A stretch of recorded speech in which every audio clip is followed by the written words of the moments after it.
The 93X Half-Ass Morning Show podcast is sponsored by Standard Heating and Air Conditioning. On behalf of myself and Standard Heating and Air Conditioning, we would like to wish you a very happy holidays. And don't forget, Standard Heating and Air Conditioning is open 24/7 for emergency services to make sure you stay warm this holiday season. Go to standardheating.com today. The 93X Half-Ass Morning Show. 93. Hey, you were right about office Christmas parties. They're fantastic. It's like watching a soap opera, what with all the drunken misbehavior and ill-advised hookups. Which office is that in? I'll be stoned for Christmas. I used to climb trees when I was a little kid, and then I fell out of one.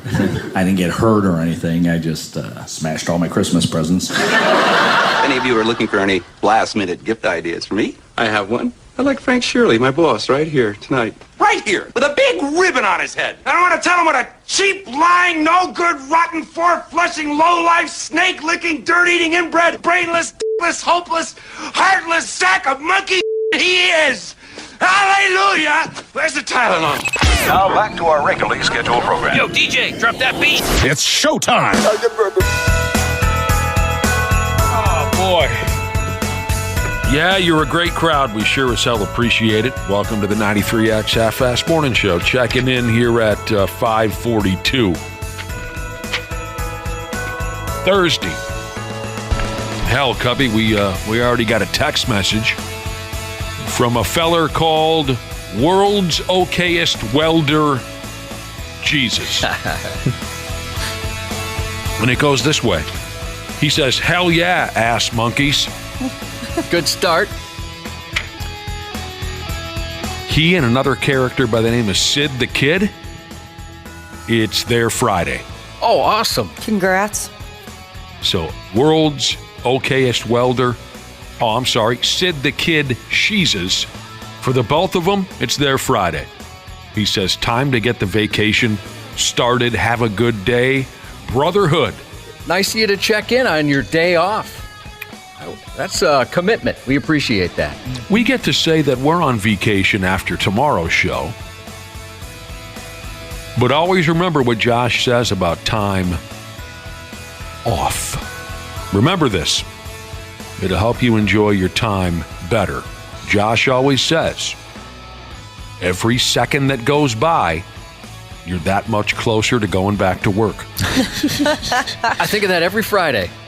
Almost to Monday. Yep. Got another 5 days of this. Can't wait. After tomorrow's show, yeah, we're all done. Cameraman Jesus, it's his Friday as well. Thank you for listening on your day off. F me. It's their Friday already. I wish I was Cameraman Jesus. I wish I was World's Okayest Welder Jesus, or even the Sid the Kid Jesus. They're all done. All done. Dumbass Welder Jesus has checked in and said, let's keep the welders checking in. We got Dumbass Welder, World's Okayest Welder. So who's who of talented welders out there in the Brotherhood? It absolutely is. We met a welder at Toys for Tatas. I don't know that he gave us a Jesus name or not, but we were talking to a welder there for a while. He even welds in his spare time at home. Makes customized Christmas gifts, he told us. Oh, that's cool. It's his passion. It is his passion. Man, I wish I knew how to do that stuff. All I'm doing is sitting here and wishing, but I guess that's part of the holiday season, isn't it? You wish for things. The wishes? Yeah, absolutely. Yeah. Wish I knew how to weld, and I wish that today was my friggin' Friday. What else is going on around here? You know, yesterday, Minnesota State Patrol Lieutenant Jill, by God, Frankfurth joined us live on air. She answered some questions from our fine listeners. One of the questions texted in was from a listener. A listener wanted to know who is her favorite fictional cop or law enforcement officer. Great question for a real cop. I love that. I love to get a real cop's take on who they like in the movies and on television. Who is her favorite fictional cop or law enforcement officer? Well, she greatly disappointed me by answering something about Super Troopers.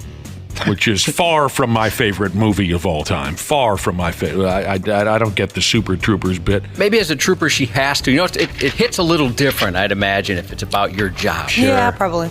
Your jab. And she's thinking about all the troopers that are listening and are going to give her crap about anything that might be just a little bit off any information. I know previous troopers have told us that before. You know some of these people, they're ball busters.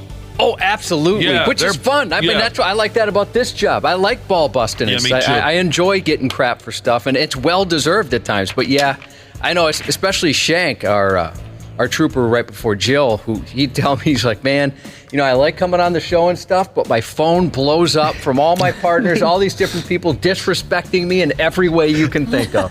You sound like a dork. That was stupid. No, that's wrong. That's not right. You want to go further with this and check out what the folks who hang out at ranker.com have to say about the greatest fictional cops? Because I could do that for you. Of course. Would love to. Greatest fictional cops, according to people who spend their time on Ranker. Are you guys familiar with Ranker? I am. Of course. Mm-hmm. Yes. There must be a little bit of an older crowd hanging out at Ranker. Because I saw some fictional cops and or law enforcement officers on this top 25 list that I didn't think the average, well, I still assume the average 20-year-old, 25-year-old even doesn't have any idea who the hell these characters are. So there must be a little bit of an older crowd. What do they got, porno up there now? There's porno. On Ranker? On Ranker? Not that I've ever seen. Yeah, that's what I was asking. So, no. What's drawing in the older folks? They got porno up there? I wonder if you could rank your favorite porn stars on Ranker. I mean, they have all that stuff. You know, the thing about Ranker is it changes, right? You know, as the ranks go. So sometimes you'll look at it and go, well, here's the number one, and then all of a sudden they're number 11. I forgot a couple. There's so many good ones. I know, Josh, yesterday when we were talking to Jillski, you fired John McClane from Die Hard. He's been top of mind because you always see those articles. Is Die Hard a Christmas movie? Mm-hmm. Yeah. Yeah, you fired but that. I loved that movie. I loved Bruce Willis. So we'll see where that one falls. I got a top 25. I forgot Lieutenant Cobretti, Sylvester Stallone from Cobra. Oh, right. And then I was thinking about this yesterday. There's a lot of good cop movies and good cop television shows. Well, write some down that just in case they don't make the list, you can bring them up when we're all done here, Josh, because I'd like to hear them. I didn't know if, you could go with any type of law enforcement. I was thinking just patrolmen, stuff like that, the guys out on the streets. Any type of law enforcement. I'd like to put Jack Bauer on that list from 24. I loved Jack Bauer, but I don't know if that would count. What did he do for a living? He worked for CTU, the Counterterrorism University. Oh, yeah. If we go that way, I definitely have. Forgot about, I don't know what the U stands for. It's urethra. Yeah, is that what it is? Counterterrorism urethra. Yeah, if we go that way, Josh, there's a lot of like all the SVUs. Like Olivia Benson from Special Victims Unit. She's one of my favorite, or like the people from like Criminal Minds. Reed, he's good stuff. It's unbelievable still. Every time we get into one of these conversations, it is unbelievable how many television programs and television characters you frigging people know. It's impressive. I don't understand how you do it. These are some of my favorite kind of TV shows, though. Like, I've been through way too many of them. Yeah, that's what I'm saying. They're so good. Like, again, if it's not, we're not talking about a patrolman, like a regular police officer, Fox Mulder from the X-Files. Oh, sure. RoboCop, of course. Yes. What about Dexter? Good point. Dexter would fit in there. Technically, well, he works for a police department. Yeah, that's a good one. He's I love forensics, Dexter. Yeah. Okay, Josh, what did Mulder from X-Files do for a living? He was an FBI agent, and he investigated or he had a passion for the unusual, the supernatural. Especially aliens, because his sister may or may not have been abducted when she was a kid. I'm going to go with not. Not abducted? I'm going to go with not. Well, the truth is out there, Nick. You just got to look for it. I bet. Counterterrorism unit. That's got to be it, right? All the years that you've been talking about X-Files, and you were a bananas fanatic of that program 25 years ago, whenever that show was hot. That was it's one of my favorite all-time shows. Right. You mentioned Dexter. That's another one. Every time I always thought Mulder was the girl. No, that's Scully. For Christ's sake. Number 25. Which I never realized the connotation of a woman named Scully, until much later in life. I don't think I'd ever heard that term before. Well, they did give her the very feminine first name of Dana to really kind of point out that she's a woman. I've never heard of that as used in a woman's name. It's just guys, Dana. Thank you. Merry Christmas. Martin. that opinion will change come January 1st. Or actually, you know what? December 26th. There you go. I'll enjoy these couple days. Martin Brody. Who can jump on that right away? Wasn't he? That's the character name. Martin Brody. Oh, Jaws. Yes. I guess I forgot that I just thought he was a shark-killing badass. Played by Roy Scheider from Jaws and Jaws Part 2. I enjoy both movies. I know a lot of folks like to kick Jaws Part 2 in the testicles every chance they get. I don't understand why. I enjoy the living hell out of the second Jaws. He makes number 25 on this ranker list of the top fictional cops or law enforcement officers. And yeah, I mean, he was great in that movie. Roy Scheider. Oh, boy, I bet in the 70s he could clear out a bottle of liquor before you could say Jack Robinson, Roy Scheider, and a pack of cigarettes.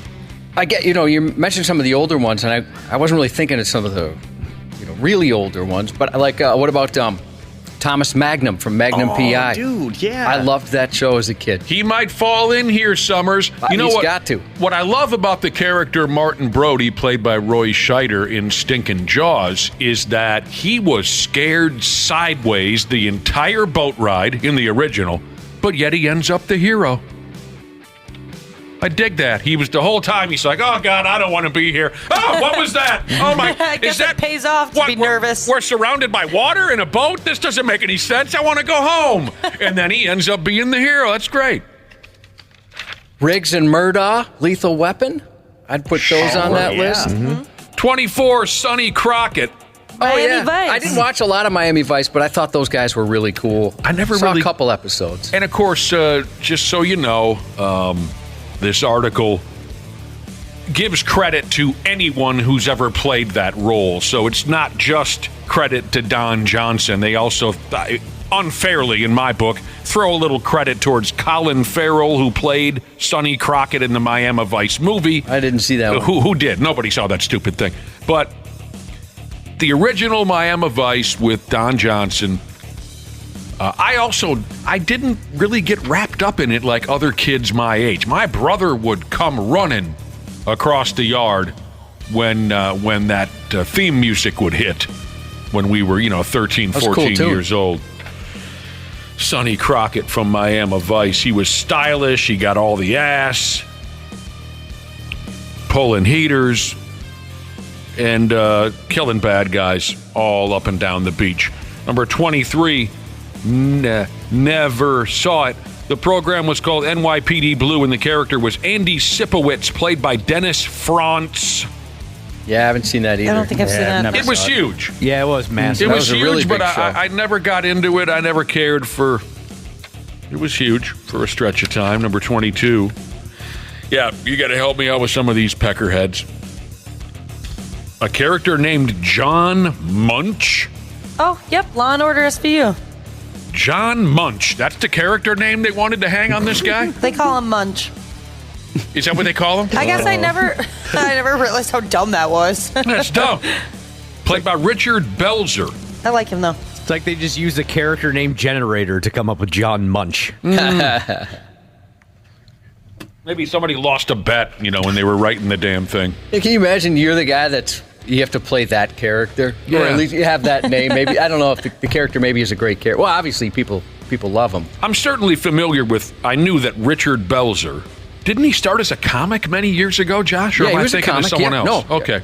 Richard Belzer. I'm fairly certain he was a comic. I also think he started as a stand-up comic way back in the 70s, early 70s even. I knew that he was, playing a cop on television, but I never got dialed into any of those shows. Whoa, he looks a lot different than the last time I've seen him. Is he still breathing? No, he passed away in February. Oh, God help us. Oh, no. He doesn't look good in this photo. Makes me sad. He looks a lot different. It sucks to know that. I don't know. I'm a little disappointed in the folks who hang out at Ranker. Okay, I should be happy that RoboCop made the list, but give me a friggin' break. There's no way RoboCop should be 21st on a list of the all-time great cops, fictional cops and law enforcement officers. RoboCop changed my life, and still to this day, I could watch that movie every day. RoboCop's just one of the baddest sumbitches of all time. And don't even mention the other actors who have portrayed him in television or recent movies. RoboCop will and is and always will be Peter Weller. Love RoboCop, man. Me too. That, like you said, that I was different after watching that movie. Yep. And the scene that causes him to become RoboCop, that's, to me, like, that's the most violent scene I'd ever witnessed at that point in my life. That was so rough. These guys just would not let it go. It was pretty traumatizing when I saw it when I was like 7. Yeah, I think I was in 7th grade, maybe 8th grade. They'll fix you. They fix everything. Isn't that what he says? Like when you think he's dying towards the end of and then his partner gets shot. Very different type of a cop. Number 20 is Sheriff Andy Taylor from the old Andy Griffith Show. I think he should be higher up there, too. I never got into that one either. My dad still watches those shows today. Does he? Yeah, Yep. nostalgic. What about like the sure. Rockford Files or Columbo? I like those too. Columbo. What's his nuts? Jim Rockford was badass. I certainly loved Don Knotts as Barney Fife. But wasn't a regular practice for me to watch the Andy Griffith Show. Here's Thomas Magnum at number 19, played by Tom Selleck from the program Magnum F Me Runnin' P.I. Man, he was cool. Oh, something else that was something my brother was gung-ho on. I never really dialed too deep into Magnum P.I. It just didn't grab me. Number 18. This aggravates me. Detective John Kimball, played by Arnold Schwarzenegger in the stupid movie Kindergarten Stupid Cop. What? How the hell does that finish above RoboCop? Seriously. That movie sucked. Did you know they made a Kindergarten Cop 2 starring Dolph Lundgren? Don't care. I didn't get past the cover at Mr. Movies, but I know what you're talking about. 17, Leroy Jethro Gibbs, played by Mark Harmon. Yes, Oh, yeah. I love him. That From was a the show program- my dad always watched. A program called NCIS. Mark Harmon. That TV show made me want to become a forensic scientist like way too young in life before I even really knew what it was, because the girl that plays the forensic scientist was really cool. She's like gothic vibe and Abby. mysterious. Yeah, I loved her. I wanted to be her. Hey, Wapple, I just thought of one. What about Jimmy McNulty from The Wire? Oh, Bunk and McNulty for sure. Yeah. Yep. Oh, that is badass. They got to go in as a pair together. Yeah, they do. Mark Harmon's been around forever, too. So is this still a current show? Never saw it. I don't know what I NC... think, well, there's a lot of NCISs. I don't know which ones are still going. Yeah, I don't know if they're still taping. At one point, he was named the sexiest man alive, Mark Harmon. Oh, really? Oh, yeah. I like how he makes boats and stuff in his free time. Yeah, it stresses me out, though, because he makes it in his basement, and I'm just like, how are you going to get that out of there? Yeah. He's a boat maker. He like hand carves it, too. It's like, Jesus, bro. We're rolling through a list from Ranker.com of the greatest fictional cops or law enforcement officers. We're up to number 16, and that's James Gordon, who appears in DC Universe things. There's the Batman. Huh? He's in Batman. He's in Batman. Gotham City. Yeah, he's the guy that'll light the bat signal and they need Bruce to come hang out. It says here that the character James Gordon has been played by Gary Oldman, Yep. Bryan Cranston, and Dick Van Dyke. Got to go back for that one, I suppose, to see Dick Van Dyke portraying Commissioner Gordon. Okay, that rings a bell now. Number 15, Kate Beckett. Ah, from Castle. That's the character. The actress's name is Stana Katic. I don't know. Katic? Katic. And you're right, something called Castle. I just rewatched that not too long ago. 14, Josh. I'm too old for this. Oh, man. We're talking. He's so great. Roger Murtaugh, played by Danny Glover in the Lethal Weapon franchise. Yeah. He was a lot of fun. All right, going way back again. The next fictional cop or law enforcement officer on the list is a character named Sam Spade, played by Humphrey Bogart from The Maltese Falcon. Never heard of it. Yeah, lost me there. You never heard of guys The have Maltese Falcon? Really, you've never even heard of it? Yeah, No. I have. Yeah, I'm It's surprised. an interesting name. You've heard of Humphrey Bogart, though, right? I know that No. name. Yeah, back in high Really, school. actually, you haven't. Nope. Back in high school, one of the hardest classes was this movie class. You would just sit there God. and watch movies. Oh, but God. it would be like these old movies Yeah. like this and like Casablanca and stuff like that. Wapple, I took that same class, and god dang it, I was pumped. A movie class? Oh, yeah. I can do that. I can sit through a... Oh, they showed us the most boring, stupid, old black and white movies. Yep. I was asking my classmates if anyone sells cocaine to try to keep me awake for this stupid movie. I was so disappointed. They even had it in the auditorium in our high school. Oh, So that's sweet. you'd sit in a comfortable chair, and it Ooh. was awful. We watched that what's that movie? Rosebud. What the hell's that awful? We watched that one. We watched the very first movie ever made, and it was like this janky movie, and like everything was made out of cardboard, and they'd blast off to the moon. I think we watched. Oh, man. We watched Humphrey Bogart bad. in what's the movie? What's the Humphrey Bogart movie? Is it Gone with the Wind? I don't know, but it was the only bright spot was we got to watch the original King Kong. Other than that, Nice. it was an absolute battle to not fall immediately asleep in that Yeah, class. I wonder if you're thinking of Casablanca. Maybe that's it. Yeah, Casablanca. Mm-hmm. You're right. The 12th best fictional cop, Axel Foley. Yeah, Yes. that's a good one. I got a new one coming out. Yeah, it's just next year? Yeah, and early mid 2024. With Ed? Yeah. Yep. It's called Beverly Hills Cop Axel Foley. Is he going to go to McDonald's? Netflix. We got McDonald's. We got McDonald's. Number 11, Olivia Benson. I mentioned her earlier. Yep, she's is probably my fave. The character name, the actress Mariska Hargitay. What's with the names these days? I never knew that was her name. She appears in a program called Law and Order Special Victims Unit. I could never get down with Law and Order. It always got boring once it got to the order part. It was like that old movie class you had in high school. Boring. Yeah, SVU was a little dark, too. Yeah, I was going to say, I Yeah, watched a couple, and that the subject matter it's difficult. Can't do it. I Very can only difficult. get through a couple, and then I have to take a break. Yeah. All right, I think I only watched like maybe two. My wife was into it for a while. I tried to watch it with her. I'm like, oh boy, how do you watch this? Yeah. That is really morbid. Now we're into the top 10 fictional cops or law enforcement officers. Virgil Tibbs, played by Sidney Poitier. The Heat of the Night. Never saw it. Yeah, I haven't seen that either. Legendary old program, The Heat of the Night. Movie turned into a television show. I really liked it. And Sidney Poitier was one cool dude. Yeah, I mean, when people talk of some of the greatest actors of all time, his name always comes up. Oh, yeah, that dude was just excellent at what he did. Number 9, Martin Riggs. Yeah, loved him. And again, you're starting to get the vibe I was throwing out earlier about how must be some older folks who hang out at ranker.com and make these selections as to who they think is the greatest this or that, because, I never in a million years thought that Sidney Poitier would make any, list on the internet. The internet still seems like a place for young people. But anyway, back to number 9, Martin Riggs, played by Mel Gibson, Lethal Weapon franchise.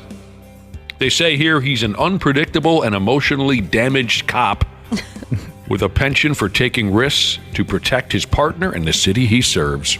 I always kind of hoped my shoulder would just come out of socket so I could just pound it back in like he did in the movies. Just get a little bit of a wind up and crank it right against a wall or something. He loved that bit.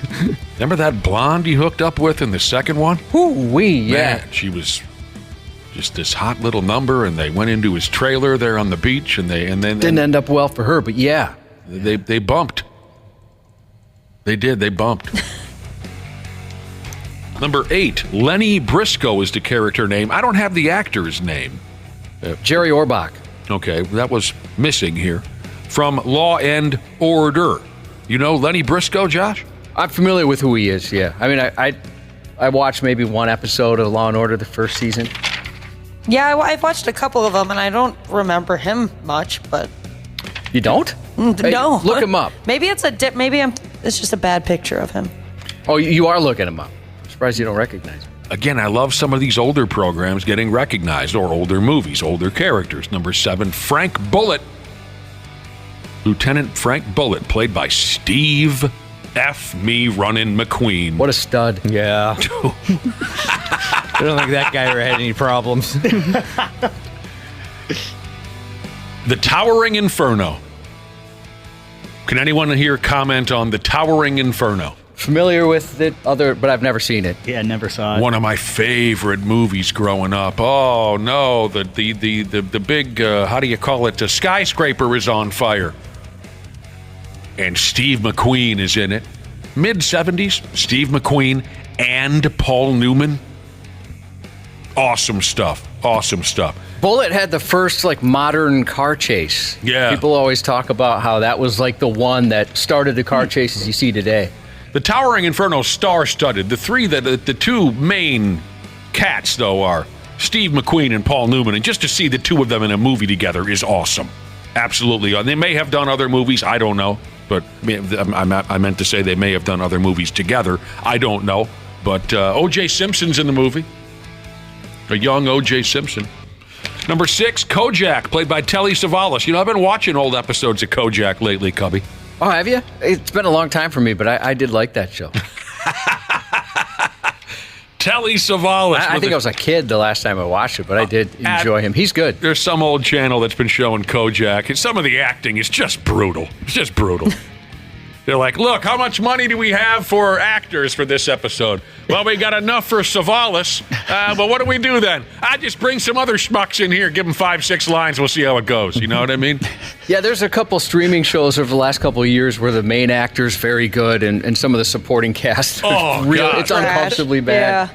The Telly Savalas is about the only swinging D who could act on a few episodes of that program. Just terrible. I hate to say anything bad about the show Reacher because I love it.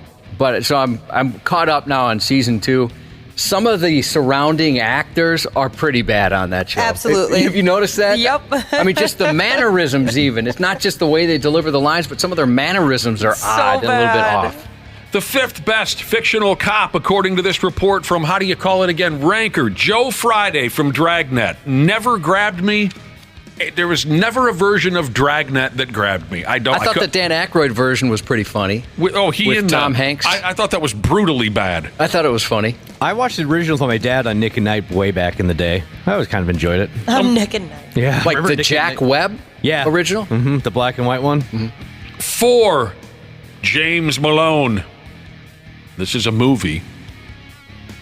Remember? The Untouchables. Yeah, good. A nice one, It's a great movie.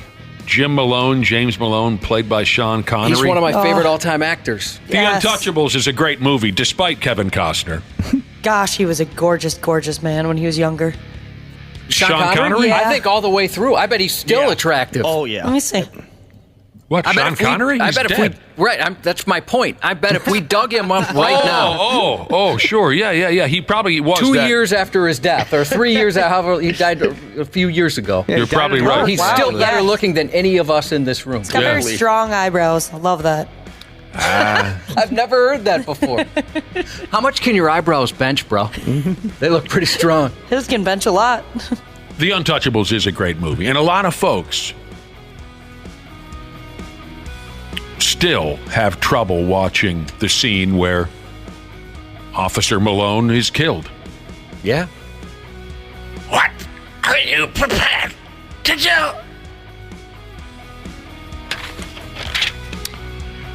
Here's John McClane at number 3, Josh. From Die Hard. Played by Bruce Willis. You excited for that? Yeah, that's great. 2, frickin' Columbo. Kind of surprised Me too. He deserves to be on this list, certainly. Never got into it. But he was great. Peter Falk was one odd dude, was he not? Yeah, I think he was just such a character. Yeah, he was. Here's how they describe it in the article. A seemingly disheveled yet brilliant detective. He always had that look on his face like, what? Wait, why am I here? Who am I? There's a show on Peacock called Poker Face with Natasha Lyonne. Oh, that's so good. It is good. And they set it up kind of like a Columbo. I mean, it's like definitely a tribute. The way she talks, the way she, like figures out stuff like Columbo did, her sarcasm. That's cool. And it's certainly like some of the fonts in the opening, the titles, stuff like that. Friggin' Columbo. And number one. Took us a while, but we got there. Number one, Harry Callahan. From the Dirty Harry franchise, played by Clint Eastwood. Another dude that's just plain cool. Mm-hmm. I got into the Dirty Harry series. Yeah. Eastwood. I can't believe I forgot about McNulty from The Wire. Kind of kicking myself over that. Well, dude, I mean, some of these aren't top of mind. I was struggling on a few of them, too. Jesus Christ, Wapo, you can't think of everything. I know, but that's how it goes. I love that show, and I love that guy so much. He's so cool. Well, that's how it goes. And like sometimes you'll get a text, something like, how did you forget about this one? Well, sometimes the obvious ones don't come to mind for whatever reason. I'm mad that Monk isn't on this list anywhere. Monk? Yeah. The Monkees? No, I never watched Monk. I love the Monkees. He's a goofy guy. His wife dies, and so he changes. He just starts acting weird. He has really bad OCD and stuff like that. He's germophobic too. Never saw it. Monk, he called himself, huh? Yeah, he's adorable. Strong eyebrows. I mean, Yes, Frank actually. Poncherello. Boy, did I want to be Frank Poncherello from Chips. That show was garbage, man. Oh, man. You when you were a kid, you didn't like it? I thought I never missed it. Yes, when we were kids, we liked to watch Chips. But then I think once I grew pubes and I saw an episode of that show, I said to myself, this is garbage. Oh, I bet it's terrible now. From top to bottom, it's just absolutely awful. I don't know how anyone made more than $5 on that program. Oh, Frank Drebin, too. Jeez. Frank Drebin. Yeah, that's a good one. This one's a little bit more recent, but Detective Jake Peralta, Andy Samberg on Brooklyn Nine-Nine. Show's very funny. I haven't watched that yet. It's good. You could throw Terry Crews in there, too. I throw Holt on that. Rest in peace. The whole cast, basically. Yeah. It's a very funny show. It's hard for me to talk about Frank Drebin. It really is. How much I loved Leslie Nielsen and loved that character. So there you go. Got a lot of listeners texting in their favorite fictional cop. Yeah, I'm looking at these. It's tough to get. A lot of Walker, Texas Ranger people out there. Never saw it! I got to watch that show. I only saw the clips that Conan O'Brien would play on his show. Really? I think I caught maybe 5 episodes, but... With all due respect to Chuck Norris, never pulled me in. Nothing that he ever did really ever pulled me in. Oh, wait, I remember I did specifically watch an episode once because Bret the Hitman Hart was a guest star in the 90s. Yeah, oh, yeah. I do remember that. It was like appointment television for me. Hang on 1 second now. Bret the Hitman Hart Yes. was a guest character portraying himself? No, he played some type of cop. It's been years, but yeah, they was on the Chuck Norris program, Walker, Texas Ranger. Yep, and it was heavily promoted on Raw. Bret the Hitman Hart this Sunday, Walker, Texas Ranger. Hey, Wapple, now I'm the guy kicking himself. I bet you Bret Hart was a horrible actor. Pretty stiff. Was he bad? Stiff. Yeah, it was pretty bad. If I recall. No, but that sounds fun. He was better on The Simpsons. That sounds fun. When he portrayed himself. We got to get the hell out of here. It's Thursday. We're having some laughs so far. Come back and join us here in a few minutes on the program. Half-assed morning show. They're loud, they lose control, they do their little circus act, they're a nuisance.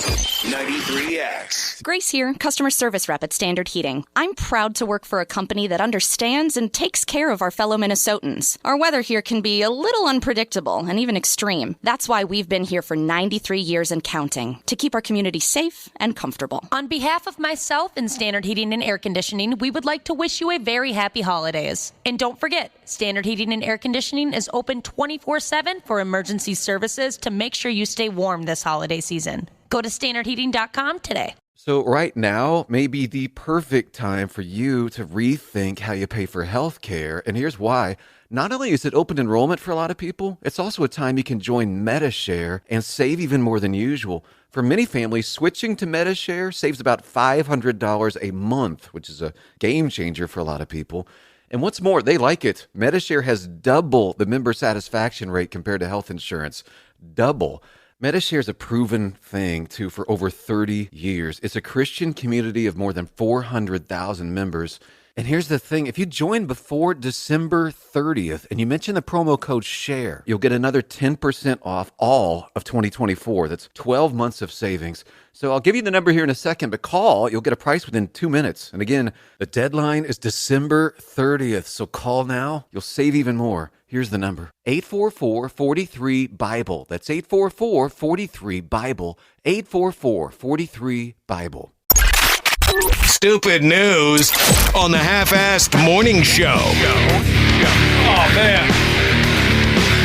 You know, we were jaw-jacking earlier about the greatest fictional cops or law enforcement officers. A website called Ranker busted this all out into like a top 25. We named a lot of fictional cops discussing that topic.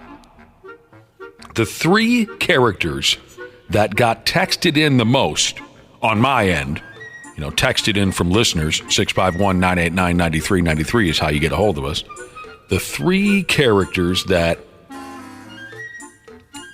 didn't make the top 25 that we talked about from Ranker, that our listeners texted in the most, are three of the greatest characters, in my opinion, of all time, cop or otherwise. So here are the three that the listeners desperately wanted to hear on that list, but didn't make it. One of them, Roscoe P. Coltrane. Good one. Who appeared on the television program The Dukes from Hazard County. Roscoe P. Coltrane, hilarious character, one of my all-time favorites. Also, Sheriff Buford T. Justice from Smokey Plus the Bandit, played by, an all-timer, Jackie Gleason. Brilliant character, absolutely brilliant. There is no way that you came from my loins. First thing I want to do when I get home is punch your mama in the mouth. And the other character that was mentioned by our listeners that we didn't get a chance to mention when discussing that top 25 fictional cops list, Josh, Martin Lawrence from Blue Streak. Martin Lawrence from Blue Streak, man. I love that movie and that character. What the hell what was his character name again? I can't remember. Logan. Wasn't it Logan? Someone help me out with that. Yeah. Something Logan. Does that count? What? Martin Lawrence in Blue Streak? Oh, right. Maybe it doesn't count because he was a thief that was portraying a cop. Pretending to be a cop, but right. That's... I think it counts. We'll put that on there. That's such a good movie. Eventually he became pretty much a good cop. Yeah. It didn't even dawn on me that I might not include him. Oh, give me a Diablo sandwich and a Dr. Pepper and make it quick. I'm in a damn hurry. What was it, Logan? Anyone going to help me out with that, or are you just going to sit there and play with yourselves? Mike Lowry, I can tell you that. No, that was Bad Boys. That was Bad Boys, Mike Lowry. All right, stupid news. Holler at me, whenever you get around. Miles Logan. God dang. So funny. All right, here we go. In Texas is how I'm starting this one, Josh. I heard it. In Texas, a high school soccer coach got himself arrested last Friday. He was arrested for felony theft. And here's what the numbskull did to earn that. He dumped over $5,000 onto a school-issued credit card at a friggin' strip club. Oh, man. I didn't know you could pay with a credit card at a strip club. Yeah, sure. Always just seen 20s thrown around. Maybe the VIP room. That's where you start to need to contact MasterCard and see what your limit is, I guess. That you're swiping it, you're just sweating, fingers crossed. Over $5,000. Dummy's name is J.D. Bales, which sounds like a Texan. The school he used to work for down there was called Bridgeport High School. And like I said, For some reason, he had signed up to be their soccer coach. He had already quit his job a couple months ago when the school district found out that he used a school credit card at a strip club. But now he's in handcuffs over the deal. That's funny right there. How do you think you're going to get away with something like that? I mean, maybe it's just desperate. This is the only credit I've got. I really want to go to the strip club. Got to use it. Desperation could be it, but I think above all, Josh, it's stupidity and arrogance. And you just think, well, I'm smarter than everybody else. I'll get away with this. Most of the real sneaky, shady bastards that I know, their number one problem is arrogance. Yeah. Because they just think they're smarter than everybody else. There's no way anyone would blame me for this because I'm me. It's usually that's their biggest problem is they're just so cocky they can't see straight. They're not going to check my expenses. Right, why would they check my expenses? Mm-hmm. Badass Mother Shiza said strippers take Venmo now. Boy, that's very 2023. So do barbers. Do they really? Mm-hmm. Yeah, you can tip them directly on Venmo. And I'm an idiot. You pick them up, you drop them, Jesus said, as far as strip clubs taking credit cards, you just you swipe it through the slot. Right. No, yeah. Right. Well, I still wouldn't know how to Venmo something if you put a knife to my... I just got it. And Ashley left me hanging. I befriended her on... did you end up doing... I think I guilted you into agreeing to my friendship on Venmo. Yes. I didn't reply within like 24 hours. So yes, you guilt tripped me. So I went out there and added you. Well, I was excited that I finally got something like that. You know, you could the dancers could put like their Venmo name on their butt cheeks or something. That's a good idea. Make it easy. Break out a Sharpie, put it like a tramp stamp it. Yeah. By the way, charity.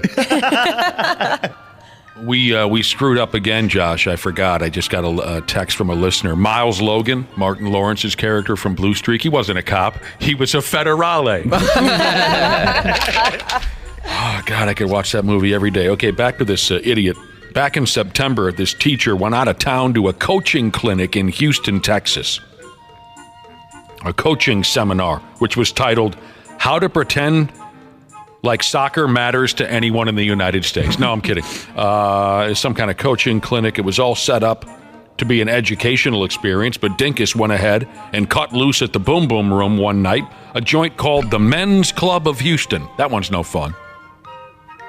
A lot of strip clubs have such fun names. That's not one of them. That's lame. He charged $5,455 some odd bucks on the school credit card. Dude. Yeah, either that is over a long period of time or that's the VIP room. Gotta be. This effing soccer program down there at Bridgeport High School was already a mess. Before this crap hit the fan, there were alleged hazing issues on the club that led to the arrests of multiple players. That's Holy always... cow. Wow. That's nice, right? What level of hazing? Ugh. This guy likes to party. If they got arrested, Ashley, who knows? Those hazing stories always, you know, it amazes me that high school kids are still trying to pull that gimmick with the broomsticks and whatever. Yeah, it's horrific. Ugh. They still, speaking of, you know, how do you think you're going to get away with that?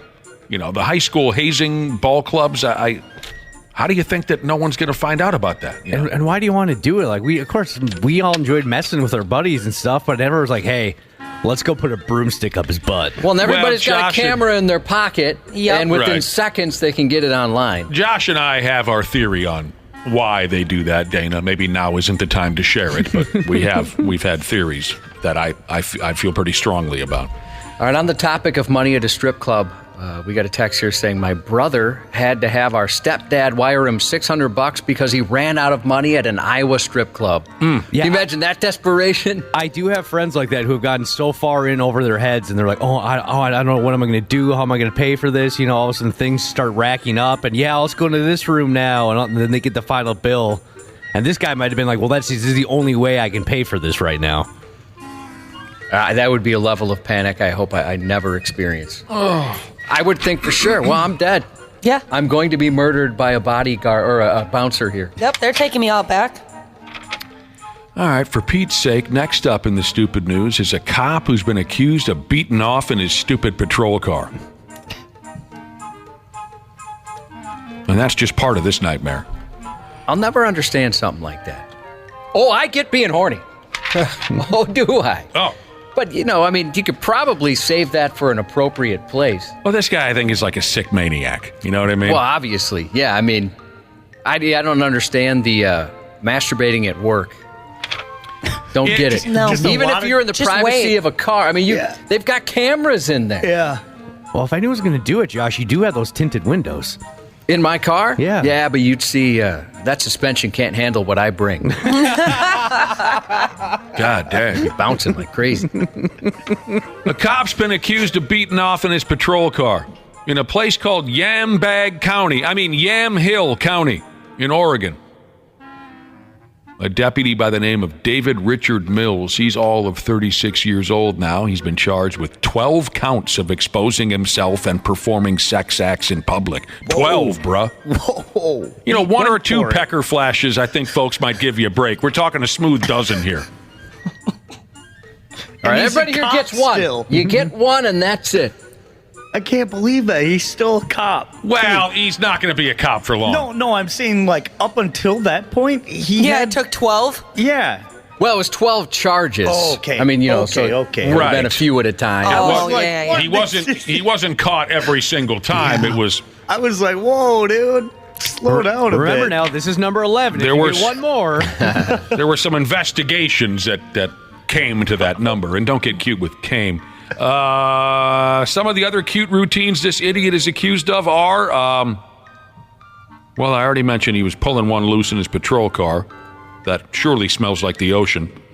He was creating pornography while in uniform.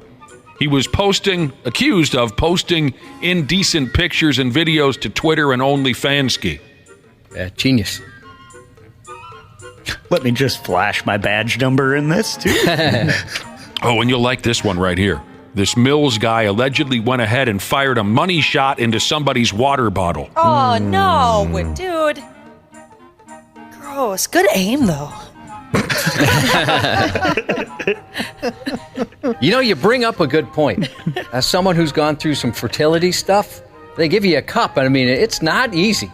It's not easy, that aim, and it makes you nervous. I bet, because, you want to make sure you save everything you got there. Well, yeah, and you don't want to make a mess. Oh, yeah. Because there's another guy waiting to get in that room. That's not a joke. There's people waiting to get in there to do the same thing. Do they leave you, I'm sure I've asked you this before, but do they leave like a spray bottle and a paper towels in there so that you can clean it for the guy? There's a sink. I don't know who. Yeah, there's nothing specific. They didn't say sanitize. I'd want to just burn the room. You don't see a janitor or someone go in the room after you? No. That would be the worst job. He's already in the room. He's watching. Do you make eye contact with the next guy up, Josh, when you leave? Do you guys have give a head nod or anything? Absolutely not. Yeah. Brush shoulders as he's going in, you're going out. Good luck, bro. You got this, bro. Big butt slap as he goes in. Josh walked into that whack-off room and he said to the janitor, he said, "Where do I put my pants?" And the janitor said, "Right there next to mine." So this guy made a money shot into somebody's water bottle, and if I understand this properly, he recorded himself doing the water bottle splooge bit. He put that online. Smart. Wisco Maple Syrup Jesus said he must be a beat cop. I wish I had some sunglasses to put on after that. This dude needs to go to a mental health institution. The local county sheriff's office there that he works for, Yam Hill County Sheriff's Office, they said that he's been placed on leave. And I'm sure the sheriff's office is just making sure that they have the right guy and all the allegations are legit. He won't be on leave for long. And hopefully somebody takes a detailed look into what's wrong with this dude. This is disturbing stuff. Yeah, that's not just a guy that got real horny and made one bad decision. No. That's a sick pervert. And I saw pictures of this guy online, and he looks like he's not all there. Yeah, he kind of looks the type. On thesmokinggun.com on Fridays, they'll have a little mugshot game. You see a mugshot and you pair him up with the crime. He's one of those guys where that'd be an easy one. That's like a free space. You look at him and you can tell, yeah, he did that. He's got that far away look in his eye as if he's thinking, okay, when can I beat off? Now? Not now? You know what I mean? He seems like he's disconnected. This next here stupid news story reminds me of Josh, the time your buddy stole a Christmas tree off the tree lot, and the pine needles that had shaken off the tree led the cops right smooth through your buddy's apartment door. That was almost like a cartoon, how funny that was when he told me what he did. And it was a Boy Scout run parking lot, by the way, right across the street. And by the way, this is the place he worked. He worked at a car dealership, and they had it in his lot. And I looked out the window. He told me he did this. I'm like, from the lot right over there, and I see these pine needles. I'm like, dude, it's going all the way up to your apartment door. What a moron. I love that story, but I love that guy. And it reminds me of what we have here next in our Stupid News report. A lightweight amateur drunken dumbass in the state of Louisiana crashed his car hard into a building last Saturday. His car popped like a zit on prom night when he cracked into that building. Drunk off his ass, boom, he crashes his car into a building. Of course, the dickhead drove away from the scene of the crime, but hilariously, just like Cubby's old bro, the trail of parts and glass and whatnot crumbling off the side of this guy's busted-ass motor vehicle led the cops straight to a bar where this loser went to next to do some more drinking. That's effing hilarious. That is hilarious. It's like every once in a while, if you're watching an episode of Cops, somebody will deny their vehicle was in an accident, and all of a sudden, one of the cops walks up with their bumper, and it has their driver's license on it. That's the best. So this isn't yours. Like my dad just absolutely eviscerated a deer on his way home years ago up in the middle of nowhere, Minnesota. Just blasted into the damn thing. And he had a few beers in him, so he just kind of kept going. Cops called him the next day and said, yeah, did you hit a deer last night? My dad said, no, I don't know. You didn't hit a deer? No. And the cop said, let us put it this way.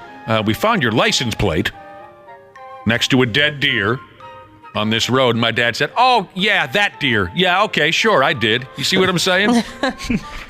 You know, some deer stole my license plate the other day. Yeah. They got the guy. They caught him. The old man didn't know he lost a license plate in that collision. So here we go. So the cop said there were parts, glass. This is my favorite part. Speaking of deer, like a deer hunter following a blood trail. The cops followed the trail of transmission fluid all over the roadway. They followed this trail on foot, so the bar that this derelict dumped himself into must not have been very far from the original crash scene. The cops found the broken car out front the joint, and then they found stupid ass bellied up to the bar. Luckily, no one got killed dead. That it reminds me when I was in high school, I had a guitar teacher who one of his students couldn't make it, so he called me. He's like, hey, can we move up your appointment? You know, so I went in there. He told me what happened was, I guess the student the night before had tried to change his own oil. This is an adult. Got drunk. Didn't put the drain plug back on? Where's that coming from? I think it's your microphone. I don't understand how that's happening. I don't know. But anyway, so he forgets to put the drain plug back on, and the cops follow the trail of oil to his house. So he was spent the night in jail. He was just so hammered he forgot to put that thing back on. That's awesome. That's why you don't work on your car or get in your vehicle when you're drunk. I guess don't do either. That's pretty cool. Yeah, it's not my mic, homie. Mine was down. Again. That's somebody else. Next? No, it's coming from your room. Yeah, I think it's your room. It's your room. It's obvious. Well, yesterday it was Ashley's mic. Sorry to do this on the air, everybody. I'm sure that screeching is annoying. It's coming from your room. All right, I'm all about being a nice person. For the record, I'm on a personal quest to be a nicer person. I told Cubby all about it a few days ago. I'm on a quest to be a nicer person. That's true. That's a true story. Yeah, I told Josh about it because he's my nearest and dearest friend. And I call it a quest because the word journey has already been worn out by all the douchebags. I call it a quest. I'm not going to call it a journey. The douchebags have used that up by now. Where people want to tell you their journey. But you know what? Just by coming off like I did right there, maybe it shows I have a long ways to go in my quest to be a nicer person. There's some work that needs to be done. I'll keep trying. But the effort is what counts. But being a nice person these days is an iffy proposition because we're surrounded by dangerous maniacs. A dude in Florida tried to be a nice guy, and he ended up getting punched in the nose by a maniac.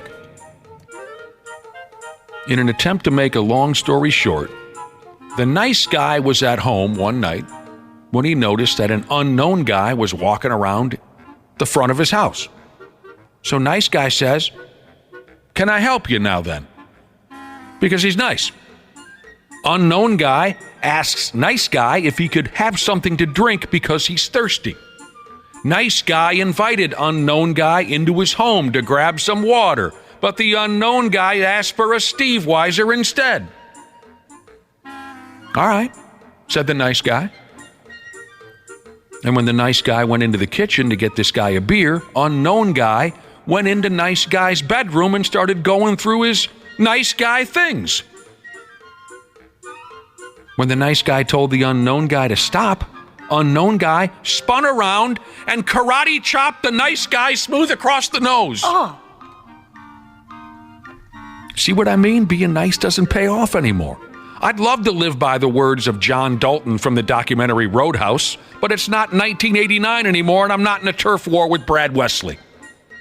Remember what John Dalton always said? Be nice.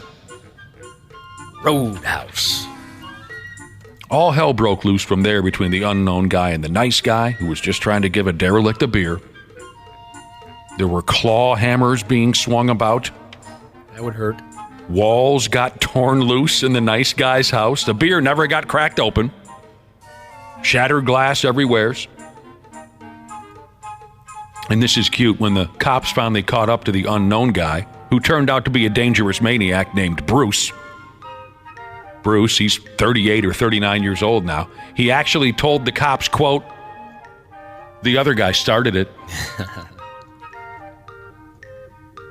Bruce also tried to claim that he was, quote, "set up by a friend of his named Frankie," and no one knows what he's talking about.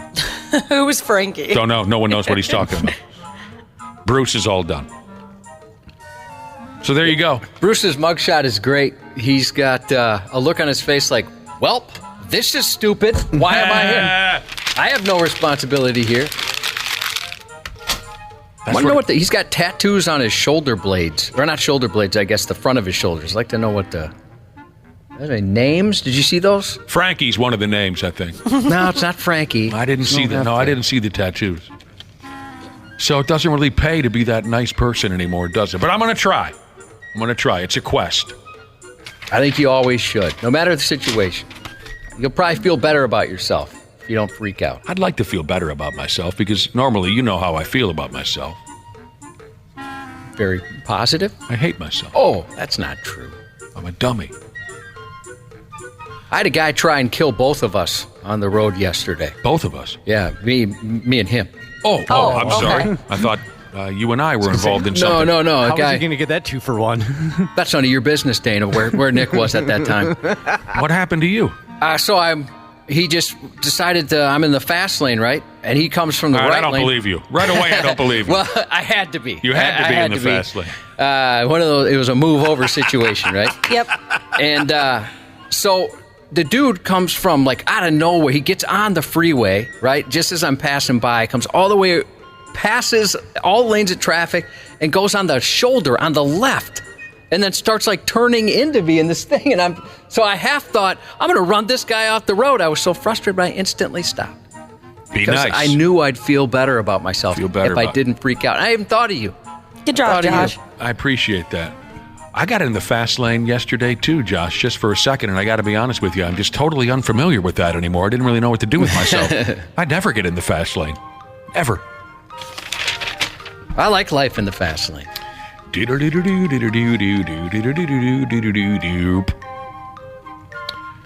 was a hard-headed man. He was brutally handsome. You were saying something about stupidity a minute ago, Josh. This next guy in the stupid news sounds so friggin' stupid that I don't even know what to make of it. See what you folks can make of this. A story from a place called Missoula, Montana. A few nights ago, cops in Missoula saw a guy go by on an orange moped. Sweet. I want a moped. December in Montana, and there goes a grown man on a moped. You know, here we go, right? You know, the cops were saying, here we go. Maybe they're having the same December we are. Maybe. Now, the moped matched the description of a moped that was recently reported stolen. So the cops stopped this guy. Sitting on the moped was a 28-year-old dork named Kenneth Colbert. And here's where I can't believe what I'm reading. The cops noticed that Colbert had a hypodermic needle hanging from a hole in his right ear. Oh. What now? You ever heard of that? Like an earring situation? I don't get it. I don't know. They just call it a hole in his right ear. My what's the word I'm looking for? My initial thought was that it was a piercing, but I don't know. The cop asked this Colbert to remove the needle from his ear and place it on the sidewalk, so he did. He told the cops that he found the moped near a dumpster and he thought it was just garbage. Cops contacted the owner of the moped, who didn't want to press charges. All right, fine. Back to the needle that was hanging out of a hole in a grown man's ear while he rode a moped around Montana. It had meth on it. The cops told the dude that the needle was all methy. And this Colbert stooge, this is a terminology that I'm not familiar with. He told the cops he thought the needle was, quote, a wash. Anyone know what that means? No. Nope. Fair enough. If you get a chance to see this guy's mugshot, get her done. This effing guy looks like he hasn't had an intelligent thought travel through his brain in his entire life. You really should see his mugshot. I had to zoom in. And he has piercings. All right. Because I was originally, with the story too, I was wondering, like, was he trying to pierce his ear with the needle? Or why was the needle there? I just don't have any idea what's happening with that guy. So it looks like the top thing on Google here, as far as a wash goes, is when you're trying to clean out the needle. Okay. Like, spraying some water through there. That's just so bizarre. Like I said, to begin the story, this guy is just so stupid I can't even wrap my head around it. Person here text in, they said they're from Missoula. Meth is a huge problem there. Dinky Doo Trucker Butt Jesus can confirm it's been about 60 in Missoula this month. Okay. No snow. All right. Fair enough. Meth needle in his ear. Never heard that thing before. Sports on the 93X Half-Assed Morning Show. Oh, Christmas tree. Oh, Christmas tree. Tree. Oh, Christmas tree. Oh, Christmas tree. Tree. All right, Carter, now you know what's guaranteed to put you in the holiday mood? Write a Christmas letter to all your friends and relatives. And keep in mind, it's traditional to embellish a little bit to make yourself look better. Peter had a great year and is now starting quarterback for the Jacksonville Jaguars. What? People can easily fact-check this. Yeah, who has the time? Keep reading. Chris refurbished a vintage motorcycle, and Stewie can slam dunk a basketball from a standing start. Peter, that's impossible. Read what it says about you. Lois's father, Carter Pewterschmidt, bought a small stool for his balls. Damn it, I'm not proud of that! Now, you have to throw in some real facts. That's what gives the newsletter credibility. I hear you. Here we go with some jock sniffing. Where was I going to start with? Oh, I wanted to go this route first. A few minutes ago, I made a reference or two to the documentary Roadhouse featuring Patrick Swayze from way back in 1989. I talked about how Patrick Swayze's character, John Dalton, he had a theory, I guess maybe you'd call it a theory or words to live by, and those words were, be nice until it's time to not be nice. Wasn't that how he said it, John? I think that's exactly correct. Be nice until it's time to not be nice. Got a text message from Air Filter Jesus. He said his wife hates Roadhouse and their marriage is actually rocky because of their Roadhouse differences. It's tough, huh? Tough, because that Roadhouse pops up on TBS about every other day. That's got to be tough. Yeah, my wife hates Family Guy, South Park. What does she hate about those programs? I don't know. She's just not into them. You've never mentioned that before, like straight up. Well, I don't want you to think any ill will towards her, but yeah, she does not like either one of those shows. Wow. Does she just not embrace the the raw, kind of filthy humor? I think the filth and, some of that stuff. Oh, no. I love, those are some of my favorite shows right there. So do you have to watch it alone? No, Nick. I get to watch it alone. So I'm actually okay with it. You're a badass. Roadhouse. You're a lone wolf. Roadhouse. Speaking of wolves, the Timberwolves game last night in Philadelphia was just as aggravating as I thought it would be. We can get into this when Randy Shaver and Jungle Jane join us, but I thought it was kind of hilarious just because I knew what you're going to be thinking. Oh, I was going nuts. It just drives me crazy. I'll blow up about this in a half hour, but it's just as aggravating as I thought it would be. It's just a damn shame. If Joel Embiid was listening yesterday, I think you gave him motivation. It's just awful. That guy, holy cow. What he does out there is just awful. Where else was I going with this? Oh, there's plenty to watch on television tonight. Has everyone paid all their bills on their cable and everything? I think so. You're all up. You're squared up because there's plenty to watch on television tonight. The Pigs host Montreal. That'll be televised on Bally Sports North Extra starting at 7 o'clock. Also at 7 o'clock, Golden Gopher basketball at the Barn against Ball State. That's on Big Ten Network Extra. Jesus Christ. And then the Wolves play again tonight. The LA Lakers are in town with the D-Lo and the LeBron and the Jared Vanderbilt. Who else am I missing? Big Anthony Davis with the monobrow. That's not till 8 o'clock on Bally Sports North regular. But like I said, Randy Shaver and Janel Klein will be coming in a half hour. We're going to take a little break, come back with Josh's news report. Half-assed morning show. They're loud, they lose control, they do their little circus act. They're a nuisance. 93X. Grace here, customer service rep at Standard Heating. I'm proud to work for a company that understands and takes care of our fellow Minnesotans. Our weather here can be a little unpredictable and even extreme. That's why we've been here for 93 years and counting, to keep our community safe and comfortable. On behalf of myself and Standard Heating and Air Conditioning, we would like to wish you a very happy holidays. And don't forget, Standard Heating and Air Conditioning is open 24/7 for emergency services to make sure you stay warm this holiday season. Go to standardheating.com today. So right now may be the perfect time for you to rethink how you pay for health care. And here's why. Not only is it open enrollment for a lot of people, it's also a time you can join MediShare and save even more than usual. For many families, switching to MediShare saves about $500 a month, which is a game changer for a lot of people. And what's more, they like it. MediShare has double the member satisfaction rate compared to health insurance. Double. MediShare is a proven thing, too, for over 30 years. It's a Christian community of more than 400,000 members. And here's the thing. If you join before December 30th and you mention the promo code SHARE, you'll get another 10% off all of 2024. That's 12 months of savings. So I'll give you the number here in a second, but call. You'll get a price within 2 minutes. And again, the deadline is December 30th. So call now. You'll save even more. Here's the number. 844-43-BIBLE. That's 844-43-BIBLE. 844-43-BIBLE. Half-assed morning show.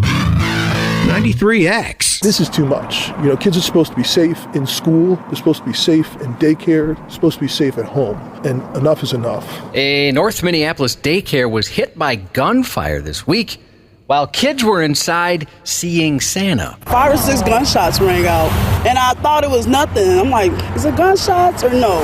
But I saw in my rearview mirror people running, and I'm like, oh my gosh, they're shooting. So I run in the building to make sure my grandbaby was safe. At 5:16 p.m. Tuesday, officers went to the 3300 block of Penn Avenue North on a report of shots fired. Bullets struck the New Horizons Academy daycare, shattering windows in a classroom. Daycare staff told police children had just left the classroom, thankfully, before the shooting. But many were still inside the building at the time for a visit from Santa. That's supposed to be a joyous occasion. An investigation suggested the gunfire came from about a block away. We also received a shot spotter activation indicating 7 rounds had been fired in the alleyway behind us here. A man seen fleeing on foot in the area was taken into custody and a gun was recovered. Identified a suspect and became engaged in a foot chase and arrested the suspect armed with a handgun. Police say they're looking for at least one more suspect. No injuries were reported. And Santa's looking for a clean pair of drawers. Yeah, I bet all the kids are, yeah. Have you guys seen the new Christmas movie, Violent Night? No. I haven't quite gotten around to that one yet. If that David Santa, Harbour? If that Santa was around, he would have taken care of things. That's a badass Santa. He would have? Yeah. I mean, I'd imagine the kid's like, I'm going to change my wish from a football to a bulletproof vest. Please, Santa. So sad. That is so effing. That's terrible. That's so sideways.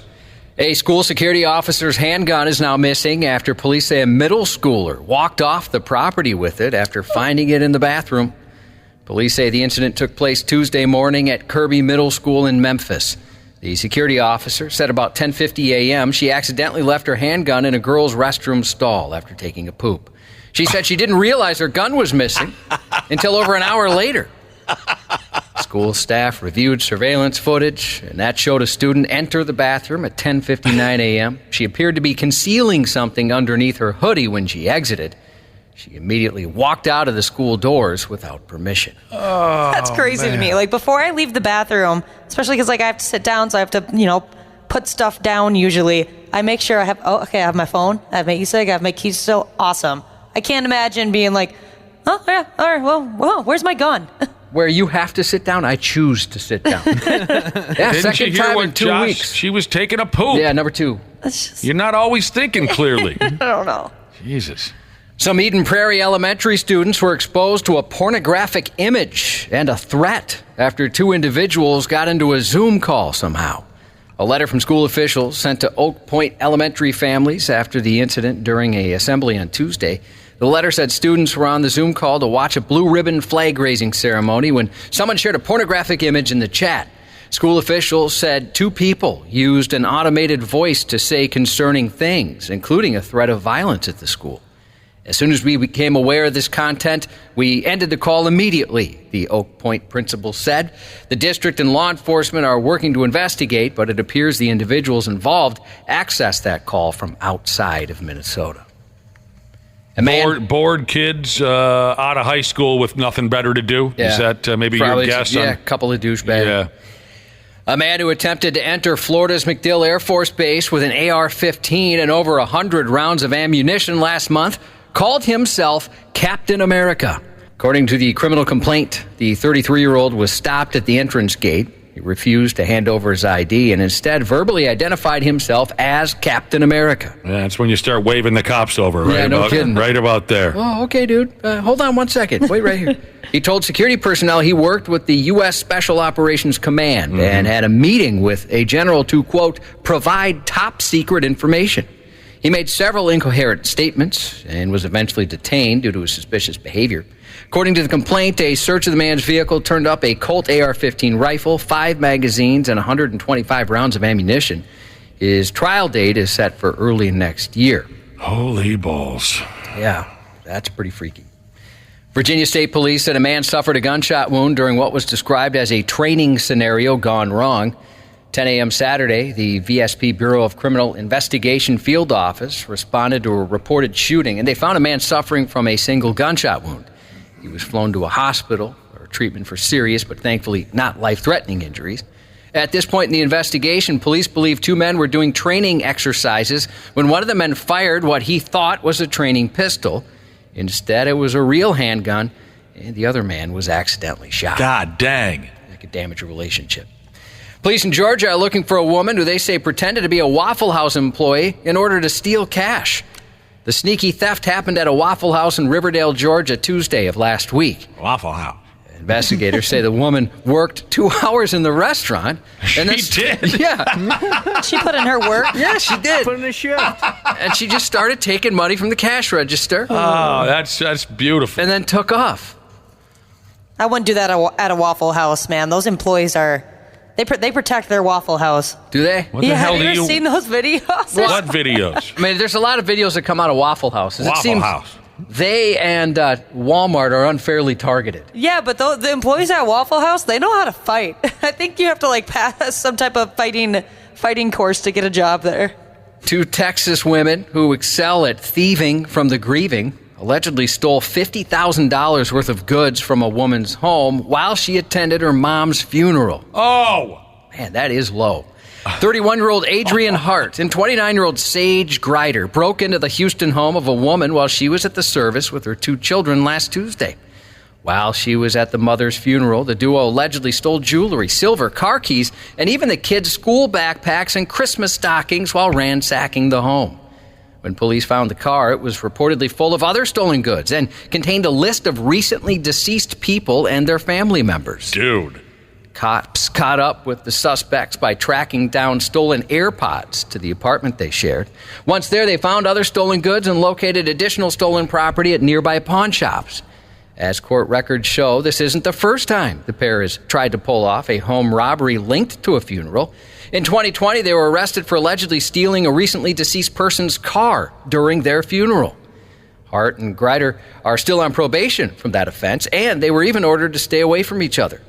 The family of the most recent victim intends to start a foundation named after their late mother and grandmother that would provide house sitters for the recently bereaved during funeral services. That's sad that would have to exist. That's brutal. Gross. This would be scary to wake up to. A Minnesota man's accused of burglarizing 2 occupied homes earlier this month. According to the criminal complaint, a Rockford woman called police about 11:45 p.m. Saturday the 9th and said she'd woken up to find an older man standing in her home. Oh, God. She yelled for her husband, who came to her aid and removed the suspect from the house. Police around the same time received a nearby call reporting a similar incident in which a man allegedly entered a home, demanded keys to a truck, and stole a caulking gun before leaving. He did, huh? While officers were talking to the husband at the first house, a neighbor came outside and said he heard a noise behind his home. That's where they saw the 55-year-old suspect walk across the street. He tried to flee on foot, but was taken into custody. What is he, putting in a new bathroom or something? Exactly. Jesus, we're just overwhelmed with sealing up an outdoor light fixture. I don't know what he was doing. It's just maniacs, Cubby, from one end of town to the other. There's nothing we can do about it. Yeah, we've had 2 times we've had a house broken into, and that's violating enough when you're not home. I can't imagine how terrifying that would be to have wake up and see somebody there. A 70-year-old man's been arrested after police say he was peeking in windows. Police responded to multiple reports of a man entering the backyards of homes in Portland, Maine, and taking a peek inside. The 70-year-old named Gary was charged with violation of privacy and stalking. A woman rammed 2 unmarked squad cars in Duluth as police were attempting to execute a search warrant on her vehicle. Friday, officers in the Lake Superior Violent Offender Task Force attempted to make a traffic stop on a vehicle they had a search warrant for. During the attempted stop, a 24-year-old woman rammed her car into 2 unmarked squads. According to police, officers were able to detain the woman and a 17-year-old boy who was also in the vehicle. In the car, they seized fentanyl, meth, a mixture of that, packaged for sale, $606 in drug sale proceeds, ammo, and M30 pills. According to police, no one was injured in the incident.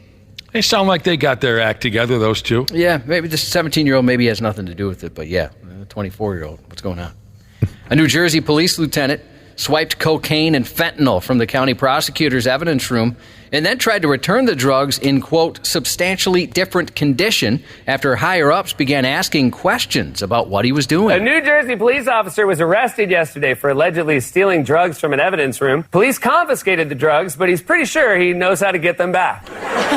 Investigators said 47-year-old Kevin Matthew also allegedly made a series of cash deposits at several banks on different days to avoid a federal requirement to report transactions of more than $10,000.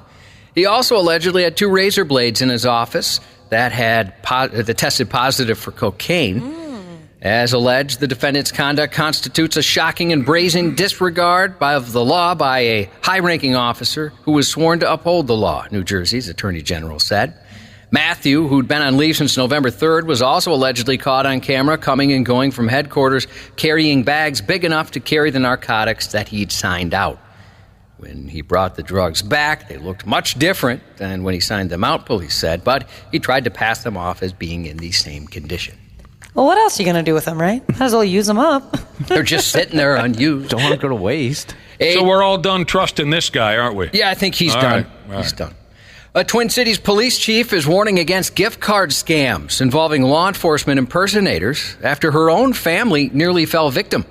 The Mendota Heights police chief had a family member visiting from out of town when they got a call from a scammer impersonating a deputy.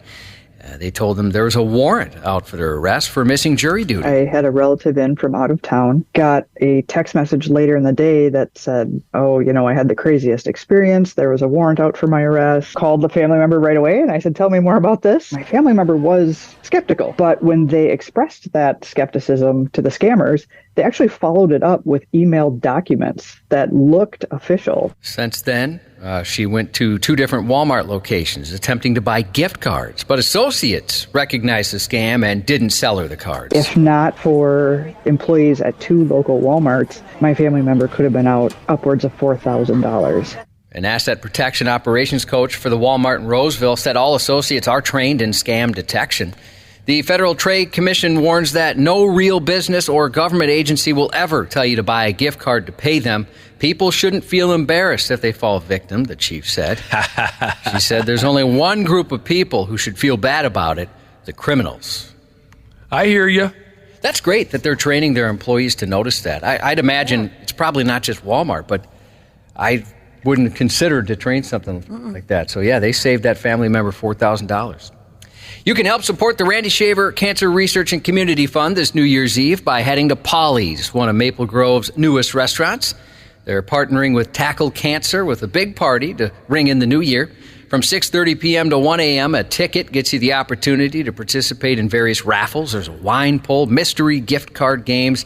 All tickets include all-you-can-eat surf and turf buffet, late-night pizza and appetizer buffet, and a glass of champagne to get you nicely turnt to welcome 2024. Go to mypollys.com, click on the events tab to buy your tickets. The Rams host the Saints tonight on Thursday Night Football. Former Minnesota Twin LaTroy Hawkins, 51. He does a great job on television. I enjoy watching LaTroy with Dick Bramer and whoever else he's pairing up with this year. We were just talking about him earlier. 24-star Kiefer Sutherland turns 57 today. Samuel L. Jackson is mother effing 75, believe it or not. Man. Still looking good. Legend. Happy 40th birthday to Dual Exhaust Jesus from ICURN Jesus. Happy birthday to retired UPS Delivery Jesus from Golden Valley Delivery Jesus. And that's 93X News. Care 11's Randy Shaver. He's very hairy and has a great disposition. Like I said, he loves to hug and he loves to give kisses. On the Half-Assed Morning Show. Here's some advice, Zion Williamson, since you want to send your publicist to talk about me every other freaking week. How about you get on a treadmill, speed 3, level 12, and maybe you'll lose some weight and go on it for like an hour or 2. Second, how about you stop drinking sodas? 3, how about you practice doing 3-pointers? Everybody's tired of seeing you do dunks all freaking day. Learn another move. It's getting boring and tired. You're tired and boring, just like how you were in bed. You know, I think we kind of went into like Castegas. Oh, no. Wow. That whole thing sounds like a massive pain in the ass. We'll get to that in just a couple of minutes. But first, hello to Randy Shaver and Janel Klein, who's in studio. Hello. Hello, Janelle. Hello. You want to get in? of Faribault. Yes, indeed. That's for sure. Yeah, Janel Klein, the pride of Faribault. Are you going home for Christmas? You know, I don't have family in Faribault anymore. Oh, so you don't? Can't go home. No, there is Can't no go home going anymore. home. That's There's right. no going home anymore. That's right, Randy. I didn't know that. All your family has moved out of that godforsaken All town? left town. Well, are you going to visit your family? I am, but they all live here, so I don't know if that's going to visit. Fair enough. Yeah. And she also has too much bad blood still down There's there. that too. There's Even that if she too. did have family. I don't know if it'd They be have safer a to go warrant down out there. for her arrest in Faribault. It's that underage drinking. Oh, yeah. It's going to catch up with me. She never paid the time. That's I can right. certainly picture you as the black sheep of the family. Oh, that's Boy, Janelle. no She's kidding. wild. What's Christmas like at Janelle's family house? Oh, man. It's pretty fun. My mom has a huge family, so there's a lot of people. A lot of cousins. A lot of cousins. What about like decorations and stuff like that? Do you really get into it? My family does, yes. Yeah. It's a big deal. It's awesome. But you don't. No, I love Christmas. I mean, my own home is not decorated to the hill, but I mean. Do you have a tree up at your house? I have a little tree. A little, like Snoopy tree. Like a Charlie Okay. Brown A Charlie tree? Brown tree, yes. A lot of Christmas decorations. That's a lot of work. It is. It is. Yeah. I'm telling you, at my mother's place, just a couple weeks ago, somebody said, hey, grab the Christmas tree. Let's set it up. And so I went and grabbed the Christmas tree, went and grabbed the lights, and I thought my job is done. And then someone said, well, go in that other closet, get the rest of the Christmas stuff. I opened up that friggin' closet.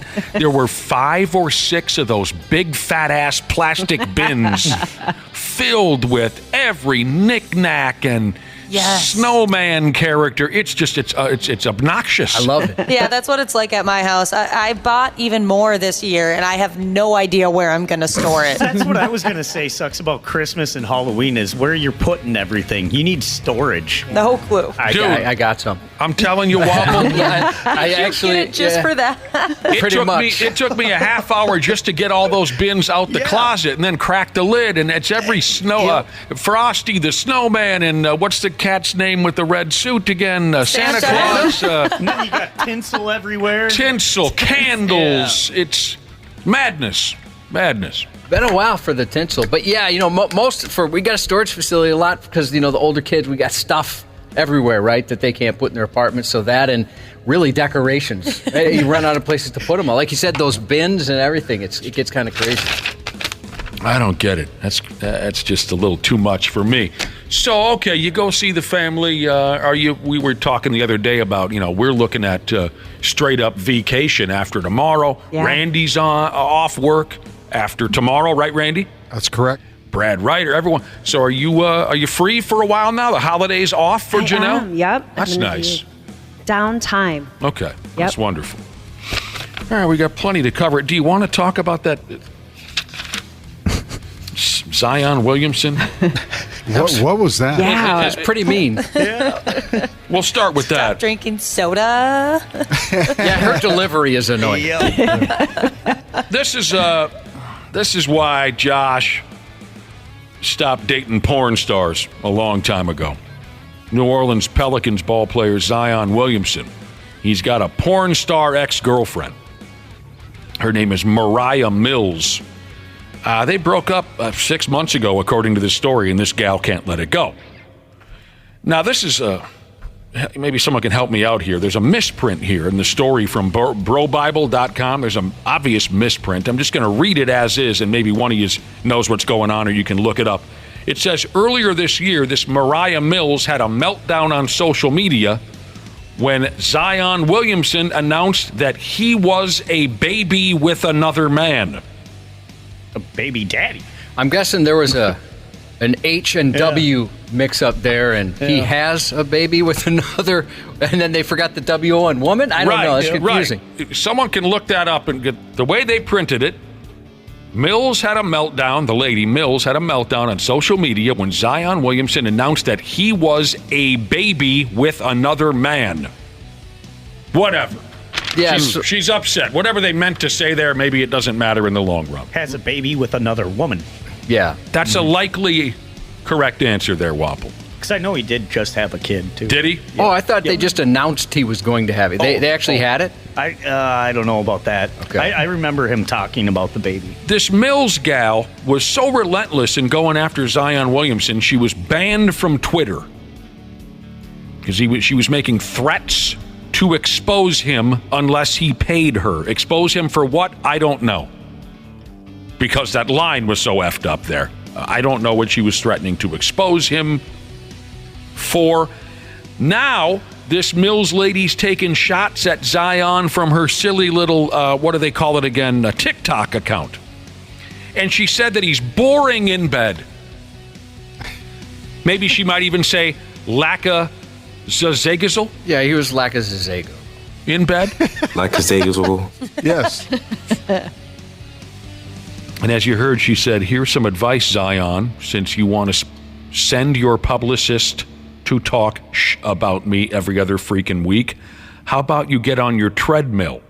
Maybe speed 2 or 3, level 12, whatever that means, and maybe you'll lose some weight. How about you practice 3-pointers? Everyone's tired of seeing you dunk all freaking day. Okay. Learn another move. It's getting boring and tired. Like you're tired and boring, just like when you were in bed. Oh, boy. So this gal cannot let it go. I love that got her banned from Twitter compared to the other stuff that's on Twitter these days. Yeah, that's kind of ridiculous. That's not what got her banned from Twitter. The threats? Well, I don't know the details on the threats. Okay. It was a while back where she got banned from Twitter. I don't know what kind of threat she was making or what kind of language she was using or anything, but that's her latest. Hoo-wee. Yeah, can you imagine that out there? Somebody saying that? But yeah, I would. There'd be a part of me that'd be like a woman scorned. That's what they say, right? There'd be a part of me that would be relieved in the way that, she didn't say anything about the size of my penis. Thank God. I'd take boring in bed. I'll take boring in bed. All right. So we got that I think that's implied, Josh. Oh, no. Then that's a double insult. Especially if she's a porn star. Oh, God. You're right. Who could handle that pressure?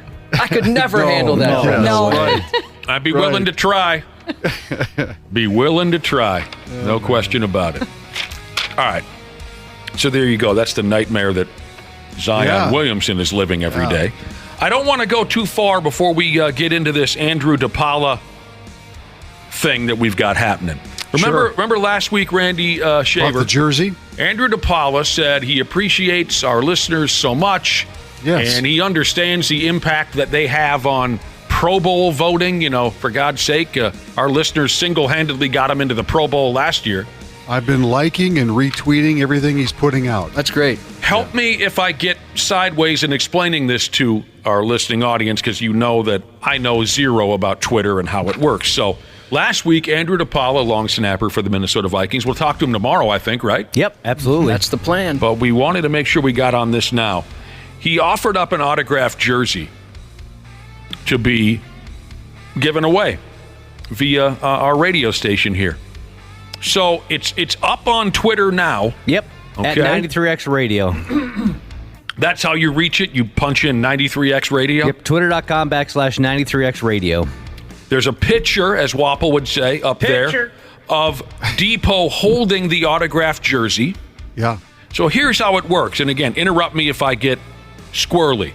Listeners have until midnight on Christmas to register to win this autographed jersey. All they have to do is like and respond to our tweet with the hashtag Pro Bowl vote and tag Andrew in the tweet at Andrew DePaula. Am I doing this right? You're nailed it. Yep. Doing great. Yep. A winner will be picked at random. Good. And each time someone enters to win, it counts as a Pro Bowl vote for Andrew, and they'll be entered to win the jersey. That's awesome. Really nice on his part to come up with something like that. And I think we all know our listeners very well. He's a shoo-in for the friggin' Pro Bowl again. I think so. I think so. He's been releasing some really funny stuff on social media, and you can see, like reading through the comments, there's some really cool comments coming in, and a lot of people just saying how funny he is. They don't realize that, he's the funniest person in the league. He's a very funny. clever guy. Our listeners adore the guy.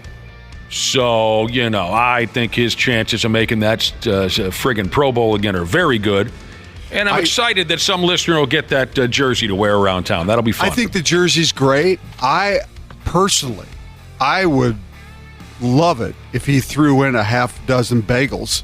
We're working on that. Because I would like to taste what the bagels are like. The DePaula bagels. I know we're working on a special guest tomorrow, Dana. Did we get anywhere with that? Yeah, we are. There's going to be a special guest on the show tomorrow, too. Oh, really? Mm-hmm. Awesome. I cannot wait. Yeah, this is going to be a lot of fun. That's going to be worth tuning in for. There's going to be a special guest on our show tomorrow when Andrew joins us? That's correct. Mm-hmm. Okay. That's exciting. You want to stick with, we were asking Janelle a little earlier about Christmas. You want to stick with a Christmas gimmick here? SB Nation put together a gimmick here. Every NFL quarterback as a Christmas movie character. This is good. They did a good job on it. Did you like this? Especially Kirk Cousins, who was perfect. I'm going to get to that. I didn't go with every single NFL quarterback because some of these I didn't understand or just weren't that funny. This is up on 93x.com, too, if you want to look. I'm not going to roll through every quarterback. And some of these references I don't understand because I'm not a big Christmas movie guy, but I know some of yous are, right? Oh, yeah, absolutely. Oh, big time. So NFL quarterbacks, not all of them, as a Christmas movie character. We start with Josh Allen from the Buffalo Bills. They say his movie character would be Ralphie from A Christmas Story because he has a gun, but there's a constant fear that he'll shoot his eye out. That's so perfect for Josh. Tua Tagovailoa, whatever the hell his name is there, from the Miami Dolphins. He'd be Rudolph the Red-Nosed Reindeer. He gets entirely too much credit for the work of those behind him. Mac Jones from the New England Patriot. His Christmas movie character, this one I can relate to, and this is funny. He would be Hermie the elf from Rudolph the Red-Nosed Reindeer. Yes. Mm-hmm. People want him to be something he does not want to be. He should probably be a dentist. Just be a dentist. That's great. I love that character from Rudolph. I didn't see it this year. Every year I try to watch Rudolph the stupid-ass red-nosed. I missed it. No, you have plenty of time next really? week. Yeah. Didn't they already show it on Channel 4? They always show it but... Oh, I thought they'd just show it, repeatedly. No. Oh, okay. No, you got one crack at it unless you know how to... I'm sure you can. I'm looking to see where you can stream it. Yeah, I don't know how to do that. I have one chance at it, and I missed it. Your wife is tech savvy. Friggin' wife. I don't get it. I love the character Hermie from Rudolph the Red-Nosed Reindeer. He's just like, I don't even know what I'm doing here. Right. I just want to be a dentist, and I hate myself. Karen Rogers would be the Grinch. That's too easy. Here's why they think he should be the Grinch. He lives alone, family relationships unknown, he hates traditions. Yes, that fits. Russell Wilson of the Denver Broncos. His Christmas movie character would be Cousin Catherine from National Lampoon's Christmas Vacation. Now, you know how they got a little slogan there, let Russell cook. Right. Have you heard that slogan? Mm-hmm. You know, let him run around the pocket. Let him call his own plays. Let him cook. That's what Russell Wilson fans say. His connection to Cousin Catherine from Christmas Vacation. Lately, when he cooks, the turkey bursts open like a corpse. Patrick Mahomes, obviously Kermit the Frog from A Muppet Christmas Carol. Yes. Poor guy. Lamar Jackson from the Baltimore Raven. Kevin McAllister, his Christmas character, Kevin McAllister from Home Alone. He runs around nonstop without any help, but still his enemies fall for his traps. Oh, makes sense. Joe Burrow, Janelle's favorite quarterback. Joe Cool, you love him. Janelle's absolutely favorite. Oh, wait a minute. Yeah, right. No, I got lost there. Yes, you love Joe Burrow. He would be, now you have to know these movies, he would be a character called Argyle from Die Hard. I loved Argyle. Oh my gosh, yes. Okay, you guys know what I'm talking about. I didn't think you'd know what I'm talking about. The limo driver. The comparison there, comparison there between Joe Burrow no idea what's going on. And Argyle. Joe will miss all the action and instead listen to music in a limo. Yep. Christmas in Hollis. There's no explanation behind this one. Joe Flacco. He would be Bert from a program called... That's brutal. From a program called His Bert eyebrows. and Ernie. Yeah, What? They did the article had side by side. Oh, I didn't see that. And he's even wearing. Oh, that's funny. He's got like a yellow practice jersey on, and Bert wears the yellow. Because Bert was yellow. The eyebrows, the hair is similar. He looks like Bert from Bert and Ernie. Yeah. I didn't see the picture. And the photo they found, Flacco's eyebrows are damn near touching, kind of like Bert's is just one long eyebrow. Again, and he has the same smile in the picture. Do you guys know the Christmas show Bert and Ernie Exchange Christmas Presents? Yeah, is that the one? Like the gift of the what's it called? The soap dish and I forgot exactly what it was. Isn't that it? Where they exchange? Maybe that was a birthday thing. I've never heard of it, and I was a big Bert and Ernie fan when I was a kid. I never missed an episode of Bert and Ernie when I was a kid. Yeah, Bert wants to give Ernie a soap dish for his rubber ducky. Yeah. And he has to sell the rubber ducky to get Ernie a gift, or the other way around, okay, right? yeah. Oh, no. I should have hated Bert and Ernie when I was a kid. You would have thought that I would have turned away from Bert and Ernie as a kid. Maybe Janelle's the only one who doesn't know this story, but I hadn't. My brother and I, my twin brother, when we were tiny little kids, we each had a Bert and Ernie doll, Janel Klein. And we just held on to them and watched Sesame Street, But you would have thought that I would have been turned off to the program because I had an uncle. Well, he's still around. We have an uncle who, when we were little, we always demanded before we went to bed that he would tell us a story through the Bert and Ernie dolls, right? But each of the stories, Bert and Ernie were killed violently. Oh my God. Violently. Love that. And we would be just, no, please. And we would cry ourselves to sleep. But yet I still dedicated myself to the program.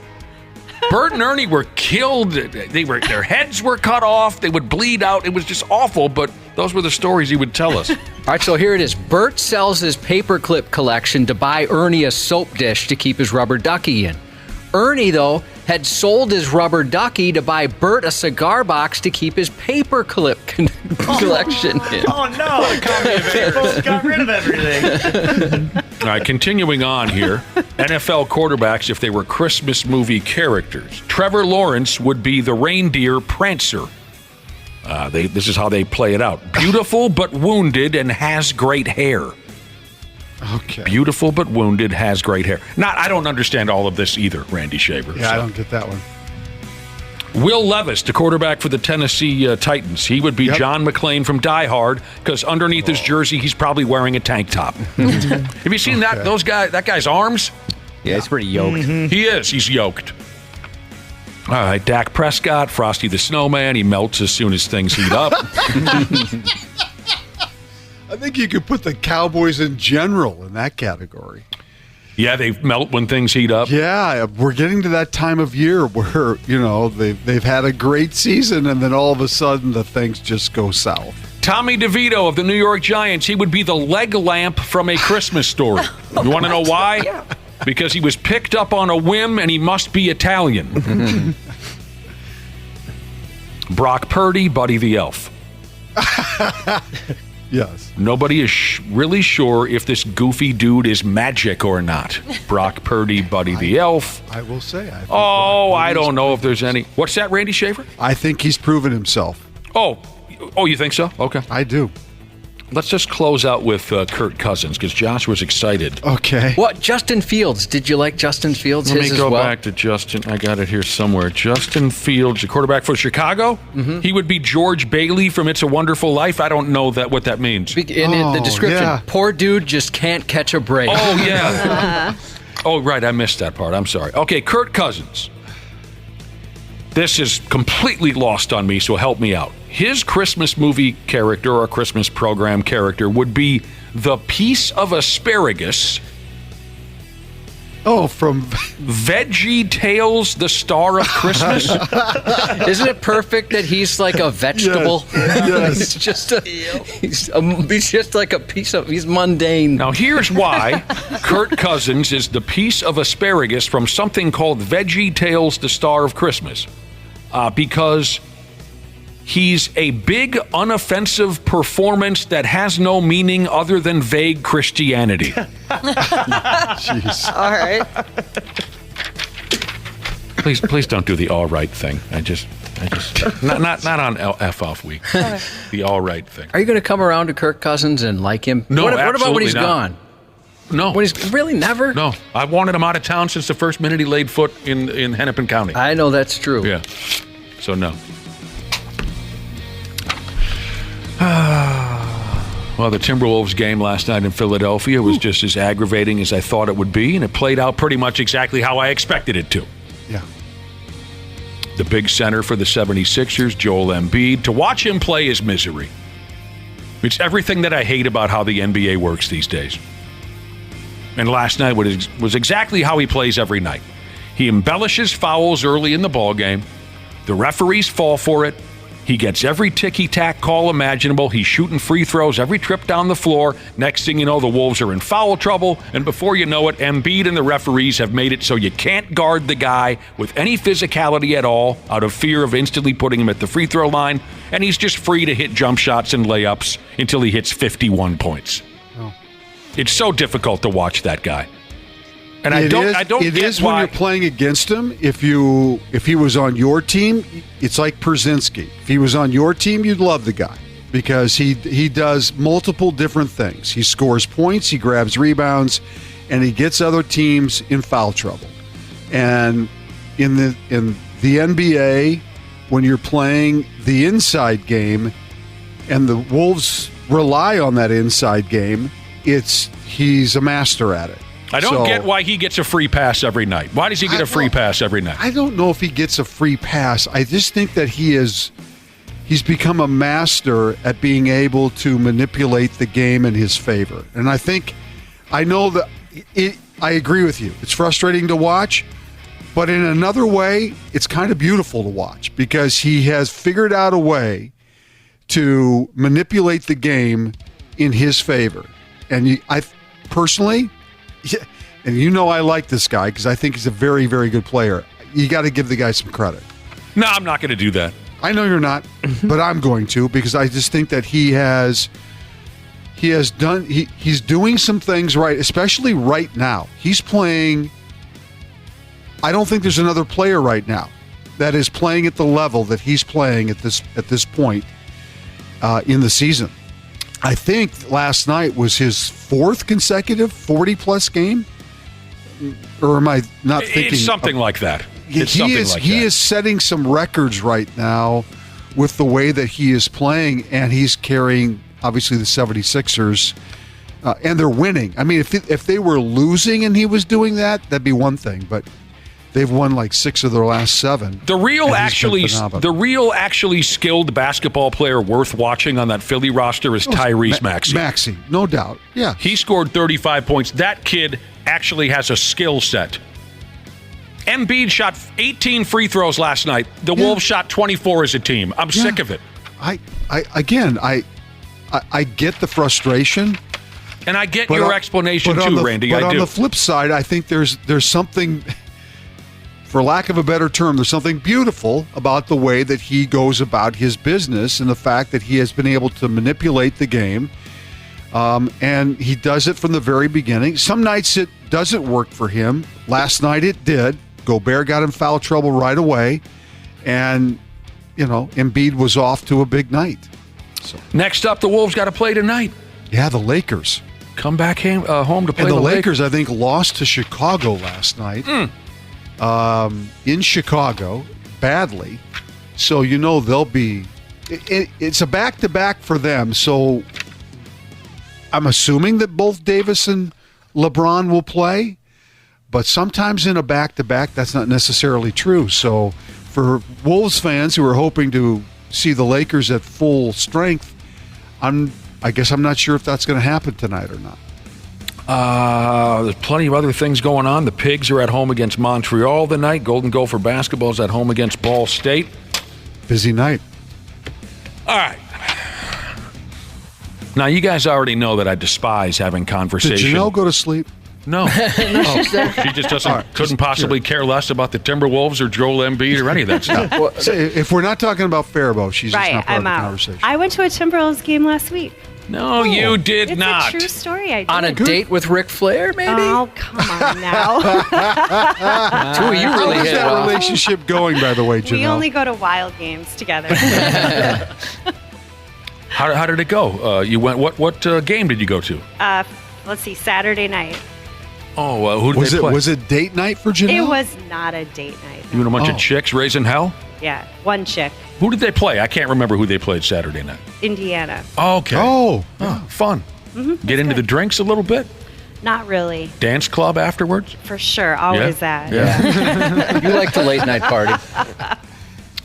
Now, you guys know that I despise having conversation about the gas bag, Karen Rogers. Unless it's another opportunity to show what a bag of anuses he truly is. And, I got to do my job here. There is a feeling of responsibility to talk about this stuff because so many people are drawn to this effing guy. Karen, he physically cannot play football. But he was activated from injured reserve yesterday, and it has football fans pissed off. As you know, he kept telling all these BS stories all year about how he was going to come back and play before the year was out. And anyone with any common sense knew that that wasn't going to happen. And if you had any common sense, you also knew that his motivation behind all this was just to make sure that folks were paying attention to him. Yep. There's no chance that he could play football this season. But the Jets activated him anyway, probably because he told them to. But activating Karen off the IR for no reason, he's not going to play at all, cost a fullback on the Jets roster his job.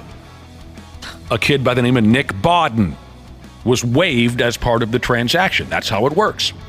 And Jets fans specifically, and in general, NFL fans think this is pretty friggin' shady. Yeah, that's messed up. Stupid Twitter blew up, feeling bad for this Bodden dude being the odd man out, especially where the activated player taking his spot on the roster is only seeking attention. He serves no purpose at all. Here are some of the tweets that I read on this story. Hey, Nick, as in Nick Bodden, the kid that got gassed. Hey, Nick, we'd rather our favorite grifter get us more clicks on social media for the next couple of months. Merry early Christmas. From what I read, this Nick Bodden factors into the Pro Bowl voting for fullbacks. But he's been cut. So Rodgers can probably, so he can say, told you, I'm back on the active roster. You see what I'm saying? Yeah, they said he cracked the top 10. Yeah. The Pro Bowl votes for this kid. No, we got to get rid of somebody because Karen wants to come back and hang around and feel important. Another tweet said, so the Jets are cutting a player who can make an impact so Karen can be listed as, off of the injury report. That's the latest. I'm sure he doesn't care. He doesn't care about anybody but himself. What's giving you that impression? Yeah. Just out of curiosity. It's a bold statement. Can you back that with some facts and logic, actually? He just ruined someone's life. That's fine. He did care about one person, Tim Boyle. Who is Tim Boyle? He was the quarterback that didn't have. Yeah, the backup quarterback had no reason to be there. Oh, on the Jets roster. Yeah. We found out that. Friend. Yeah, right. You're right. We talked about that a few weeks ago. Tim Boyle. Yeah, he does do a good job of making sure all his friends have contracts on the team he's on. Yeah. That's just ridiculous. All right, we were just rapping a day or two ago about folks who pump out babies like it's their damn job. I forgot what got us going on that topic, but some folks just like to blast out the babies. And I was reading that Miami Dolphins wide receiver Tyreek Hill has reportedly fathered 3 children in the last 4 months. Oh, my. And a new lady has come forward. That's what I was waiting for. No. And a new lady has come forward to say that he knocked her up. Let's go for 4. God, help us all. Put a lid on that damn thing. Just get an endorsement with the condom company and be done with it. Well, I don't think he likes condoms. Oh, is that okay? Condoms? I think there's some evidence to suggest. Get those things away from me. Well, get an endorsement with the vasectomy company. Yeah, those are reversible. Oh, he's got some paternity suits going on. Man, what a life. Wow. That sucks. He seemed... am I the only one watching Hard Knocks? Never saw it. Yeah, never know. I think so. I watch the clips that go viral of the coach being funny or giving cool speeches, but that's about it. I mean, he seems like so into his wife on that thing, too, and then all this news comes out. I think maybe... Oh, I didn't even know he's married. Yeah, I didn't know that either. Single. Whoa. No, What? recently. Yes, he's recently darn it, married, dude. so I'm sure this creates nothing but laughs when he's at home with the new wife. Oh, God. that's messed up. Him and Zion Williamson got things to talk about. Jeez. So a couple of these ladies that he allegedly knocked up have bad things to say about him. Utter and abject unconcern for a child or two, not supporting them financially. But this latest lady who stepped forward and said, yeah, he knocked me up, she says he's a wonderful dad. So who knows?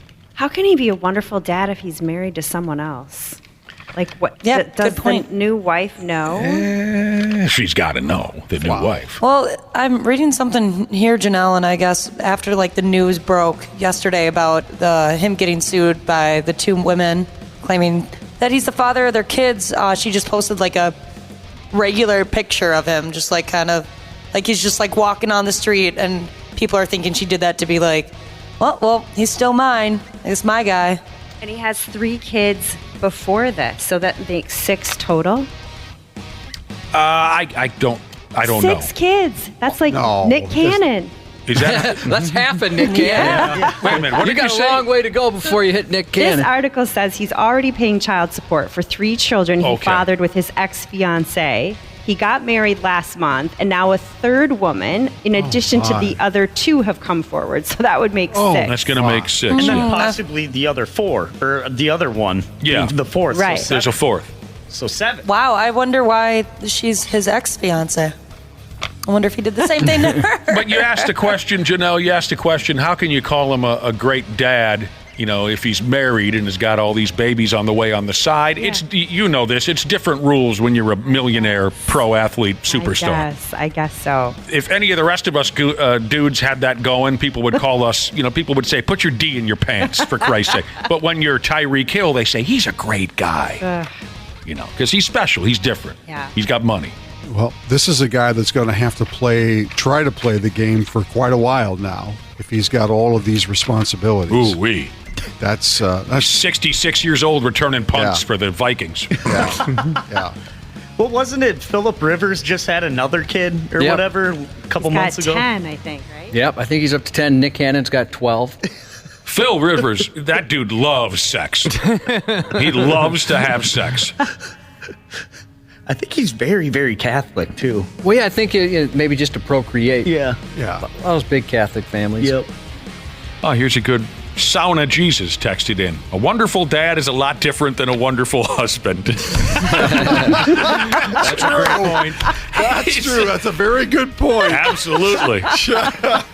That's true. I love it.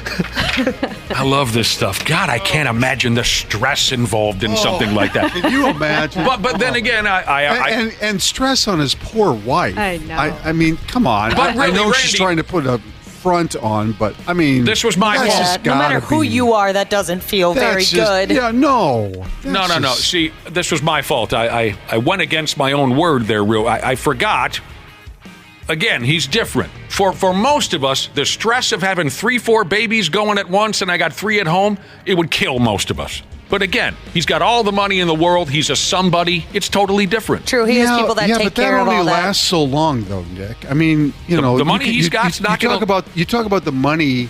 The money doesn't take away from the emotional toll that kind of thing will take on those kids and on his wife. I mean, money doesn't wipe away all that stuff. No, not all of it. But it certainly makes it a hell of a lot better than any of us. It makes it easier to be able to manage financially to help those kids and those moms. Yeah.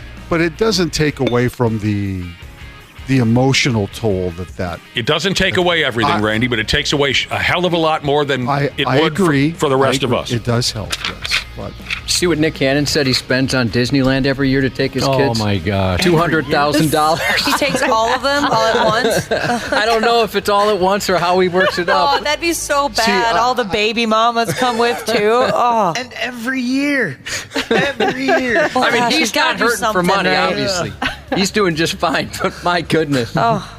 Oh, you could skip a year. You don't have to go every year.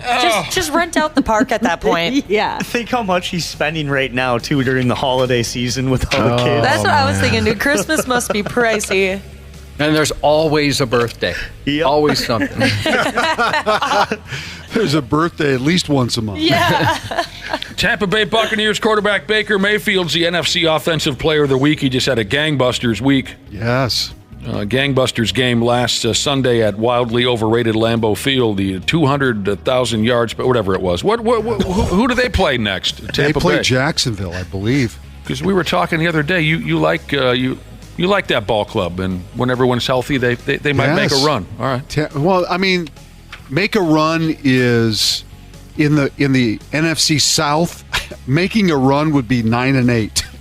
Right. At least at this point. Yeah, the division blows. Right. So, do they have a chance to win that division? Probably better than the other teams, New Orleans and Atlanta, for sure.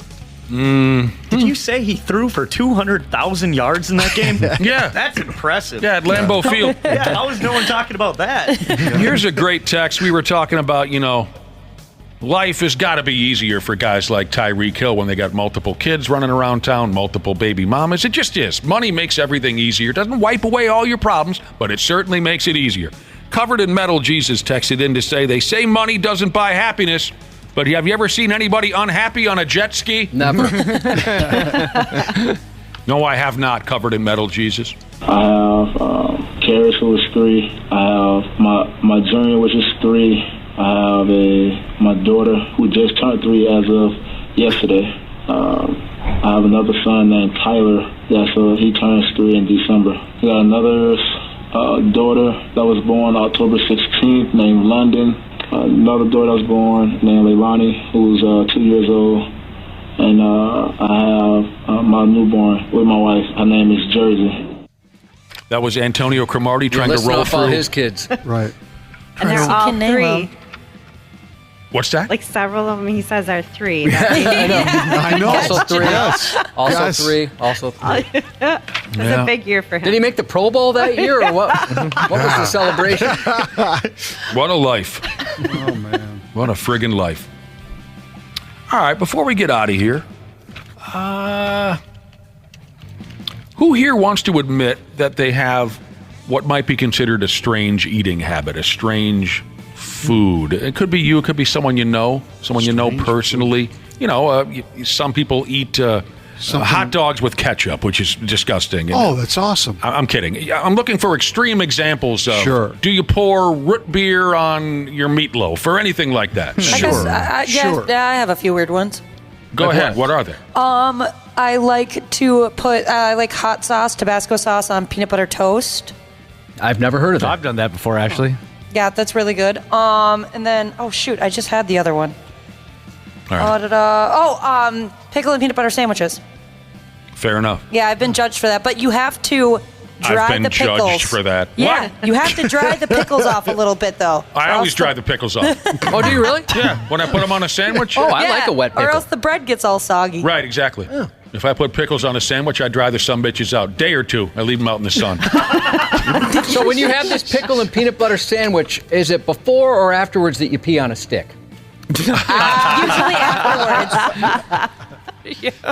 Anyone else? You or a friend has just a disgusting, bizarre... Yeah, nothing comes to mind. My mom puts French dressing on mashed potatoes, and that kind of weirds me out. Well, I mentioned before, my grandma, she used to have peanut butter, mayonnaise, and onion sandwiches. That's weird. That was like a regular for her. I feel sorry for Grandpa. The breath. Well, he passed early on purpose, maybe. I don't know. She just walks in the room, just... She did do that a lot. I lived with her. I can admit that. And I think she thought that when you closed the bathroom door, it just blocked out all sounds. It did not. Yes, it doesn't. Yeah. She would close that. I'd have friends over, and I knew what was going to happen, so I'd turn the TV up, start talking louder. Man, she could go for it. That's funny. I was asking you folks because I was reading about a guy by the name of Dan Orlovsky. He's an ESPN NFL analyst. He was a quarterback for 15, 20 minutes in the NFL, but I guess he's become a popular ESPN NFL analyst. I don't follow such things. Yeah. Dan Orlovsky. He's actually very good. He is, yes. They say he's a notoriously picky eater, and I could tell you stories all day about picky eat. Oh, for Christ's sake, I'm surrounded by picky eaters. They say he has the diet of a 10-year-old child. I've been accused of that because I love hot dogs and mac and cheese and chicken nuggets. I've heard worse, but this is what they're saying about this Dan Orlovsky. He works with all kinds of other characters on ESPN, and they're the ones who are selling him out. talking about his weird eating habits. One of the individuals who works with him by the name of Mina Kimes, she said, he only eats tan-colored food. All right, that's odd. Yeah, I'll agree. And I'm having a hard time understanding what that means. She gave an example. It doesn't really help me much, but she said, I watched him grab 5 fruit tarts off a buffet, and he scooped all the fruit out of them. Maybe some of you know what that means. I'm not entirely sure. Yeah. Another example would be, she said he goes to Chipotle and he'll get 4 burrito bowls to last him all weekend, but the only ingredients, double chicken and cheese. That's it. Okay. They could use brown rice. I did see a buddy once get a chicken and cheese burrito, and by the time they wrap it up, it just looks like a hot dog, you know? There's nothing in it, you know, it's not stuffed with rice and all the other things. Dan ordered nachos for the group here. It looks like a toddler threw up on a bag of chips. I think they're phenomenal. What is that? That was them having nachos. And he did what with his nachos? They didn't like the way they looked. They were just cheese and beans on top of it. That was pretty much it. They were making fun of him, saying how sad they were. So also an individual that works with this Orlovsky is named Marcus Spears. He's from Louisiana, so he loves Cajun food, jambalaya, and gumbo, which is, I love that stuff. They say that if you even put a bowl of gumbo or jambalaya in front of Dan Orlovsky, he would die on sight. He's just a very picky, boring eater is what it sounds like to me. Like I said, I've heard way worse. You know, it sounds like a guy that actually knows what works for him and what doesn't. Right. Right? Because there's a lot of us, and I'm in this group, I know there's certain foods I love to eat it, but it doesn't work for me. And I'm gonna pay for it. Oh, sure. But I eat it anyway because I love it, right? Maybe some of this Orlovsky deal is, stomach issues. It doesn't sound that way. It sounds like he's just one of these bizarre, picky eater. Those nachos did look sad, though, didn't they, Wapple? Oh, they look terrible. But I do think sometimes picky eaters do it because they realize there are certain things they shouldn't eat because it just doesn't agree with them. Okay, not the ones that I know. Okay. The ones that I know, I know a couple of people that are, I wouldn't call them picky eaters. I guess I would call them smart for themselves eaters. I don't doubt They're you, smart Randy for Shea. themselves. I have probably, you could say that I have become that type of a person at this stage in my life. Sure, there's all kinds of foods that I used to really love. Now I don't dare mess with them because I'm going to be like Josh's grandma. Behind closed doors. Fighting to keep the noise down. It's not a sound chamber, Grandma. There's a fan in there. The picky eaters that I know are the ones who it started when they were children and they just cannot bring themselves to, peas, oh, yuck, broccoli, oh, yuck, tomatoes. It's the same when they were 4 and now they're 54. See, I just know a lot of people that are like, they only eat chicken tenders or chicken nuggets or something every time they go to a restaurant. I know those picky eaters. The one that stands out the most in my memory of ever meeting people who have, in my opinion, strange eating habits. I used to know this lady. Her diet, her entire diet consisted of, she refused anything else. Now, in the end, she kind of proved to be a crazy person. So maybe that tells you right there. But her entire diet consisted of 2 things. Taco Bell tacos, soft shell only, and McDonald's cheeseburgers. It's the only thing she ever ate day in, day out. Ooh, ouch. That's it. Everything else, in her opinion, was gross. Did she have, rickets? What does it mean to have rickets? I don't know, one of those diseases you get when you have no vitamins or minerals.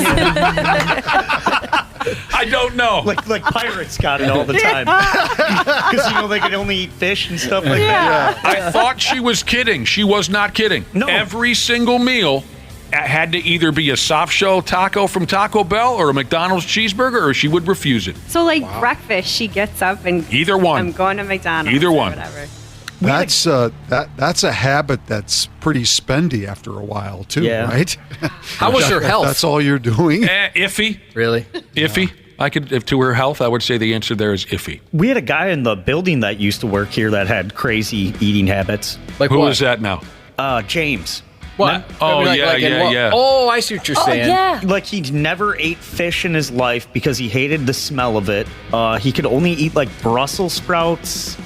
It was really weird. He never ate cereal his the entire one. life. Yeah, that's the threw me. Yeah, and he came from a very large family, speaking of large families, and it's like, I did as well, and cereal was kind of like a regular, right? Whatever the cheap cereal was because it was cheap. And he never had, I couldn't believe, as the youngest, too, he never had cereal.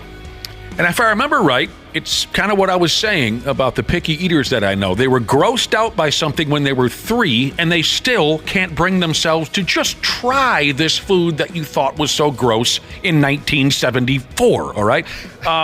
James, the cereal thing, the way I remember him explaining it to me when I said, so why don't you eat cereal? And you guys mentioned he had a big family, he had a lot of older brothers. And he said his brothers, in the morning, when James was a little boy, his brothers would just windmill Rice Krispies at their face, and the milk would be running down their face, and the cereal would be all over the table. And he said that grossed him out as a kid, and still to this day, he won't try cereal for that very reason. I get it. I don't know. No, you don't get that. You can't somehow move beyond that experience when you were 3? I don't know. And just try it?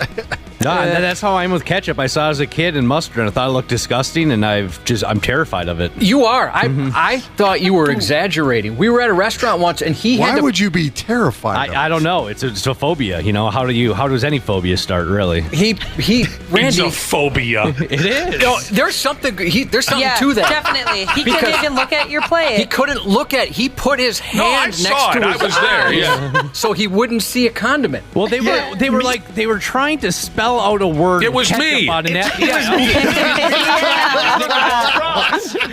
it was just ketchup was everywhere and it was like leaking through the napkin and getting on the table, and I was just physically uncomfortable. We were trying to do the Red Cross because we would have killed 2 birds with 1 stone. His buddy was there that had the Red Cross story, Nick's buddy, and then Dana hated ketchup. So, I also hate ketchup, Dana. You know that. I do. But I can look at it. Yeah. Nobody hates it more than Dana.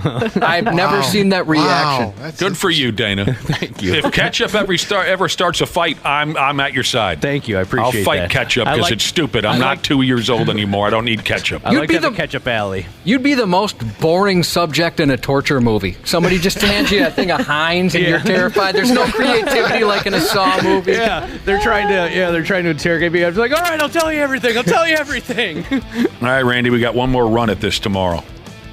Yes. I might not be here. Oh, that's too bad. Well, I just by Friday of Eff-Off week, man. I know you're just ready. I'm so ready. This is my last night of TV. I cannot wait to be. You know what I'm talking about. I'm going to watch you tonight just to see if you're as dry as a bone. If I look miserable, it's you'll understand. 77 people were arrested this evening. Oh my God. That would be great if you're just like, who cares? Next. Like you're shaking off a pitch. Trust me, Josh, there are nights where I wish that's the way. How about a weather report before I choke somebody to death? You know what I mean? Gosh. Tomorrow we'll have a dad fight between you and Bradsky. Sounds good. Half-assed morning show. They're loud, they lose control, they do their little circus act, they're a nuisance. 93X. Grace here, customer service rep at Standard Heating. I'm proud to work for a company that understands and takes care of our fellow Minnesotans. Our weather here can be a little unpredictable and even extreme. That's why we've been here for 93 years and counting, to keep our community safe and comfortable. On behalf of myself and Standard Heating and Air Conditioning, we would like to wish you a very happy holidays. And don't forget, Standard Heating and Air Conditioning is open 24/7 for emergency services to make sure you stay warm this holiday season. Go to standardheating.com today. So right now may be the perfect time for you to rethink how you pay for health care. And here's why.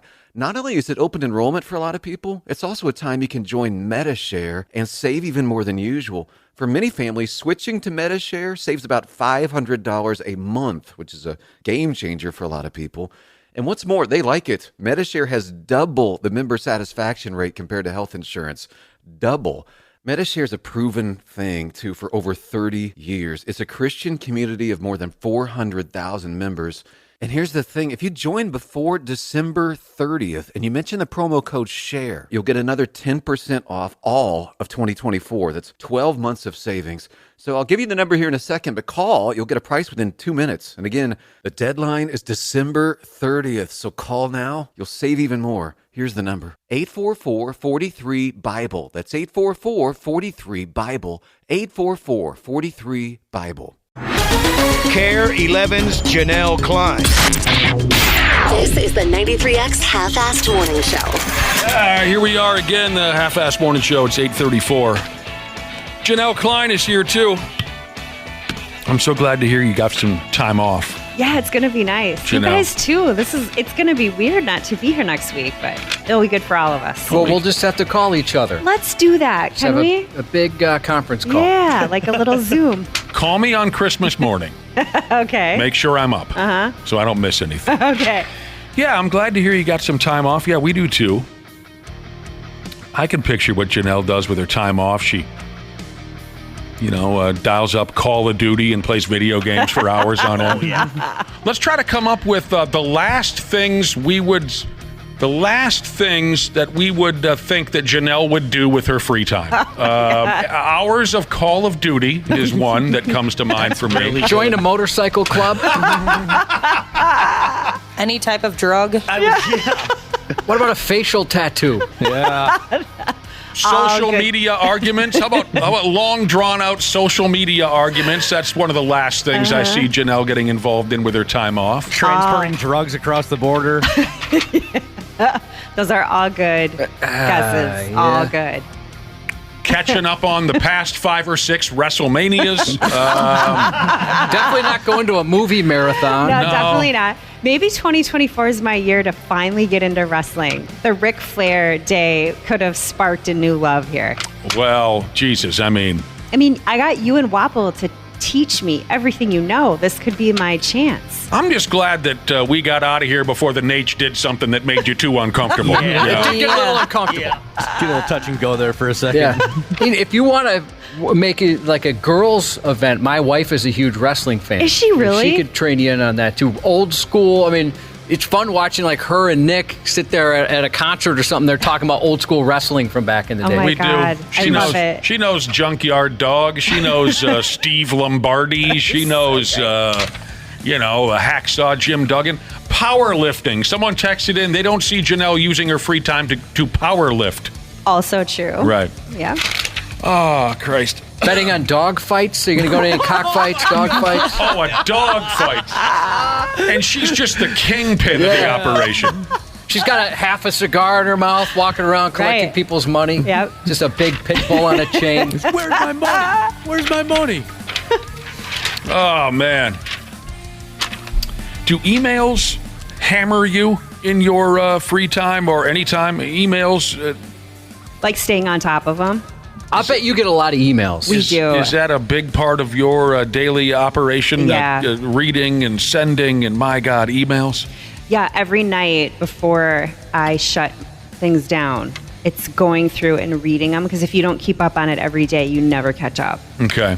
And I imagine half the time when you're called to work, it's with your cellular telephone. Half the time it's with the electronic mail. So you always got to be checking those damn Kind things. of, yeah. I'm not an email guy. I try to avoid them at all costs. Unfortunately, Josh gets the brunt of my lack of interest in emails, because folks will always bother Josh to pass information on to me because they know that I just don't bother with email. There's word going around that emails might be a thing of the past here soon enough. How does everyone feel about that? I'd be fine with that.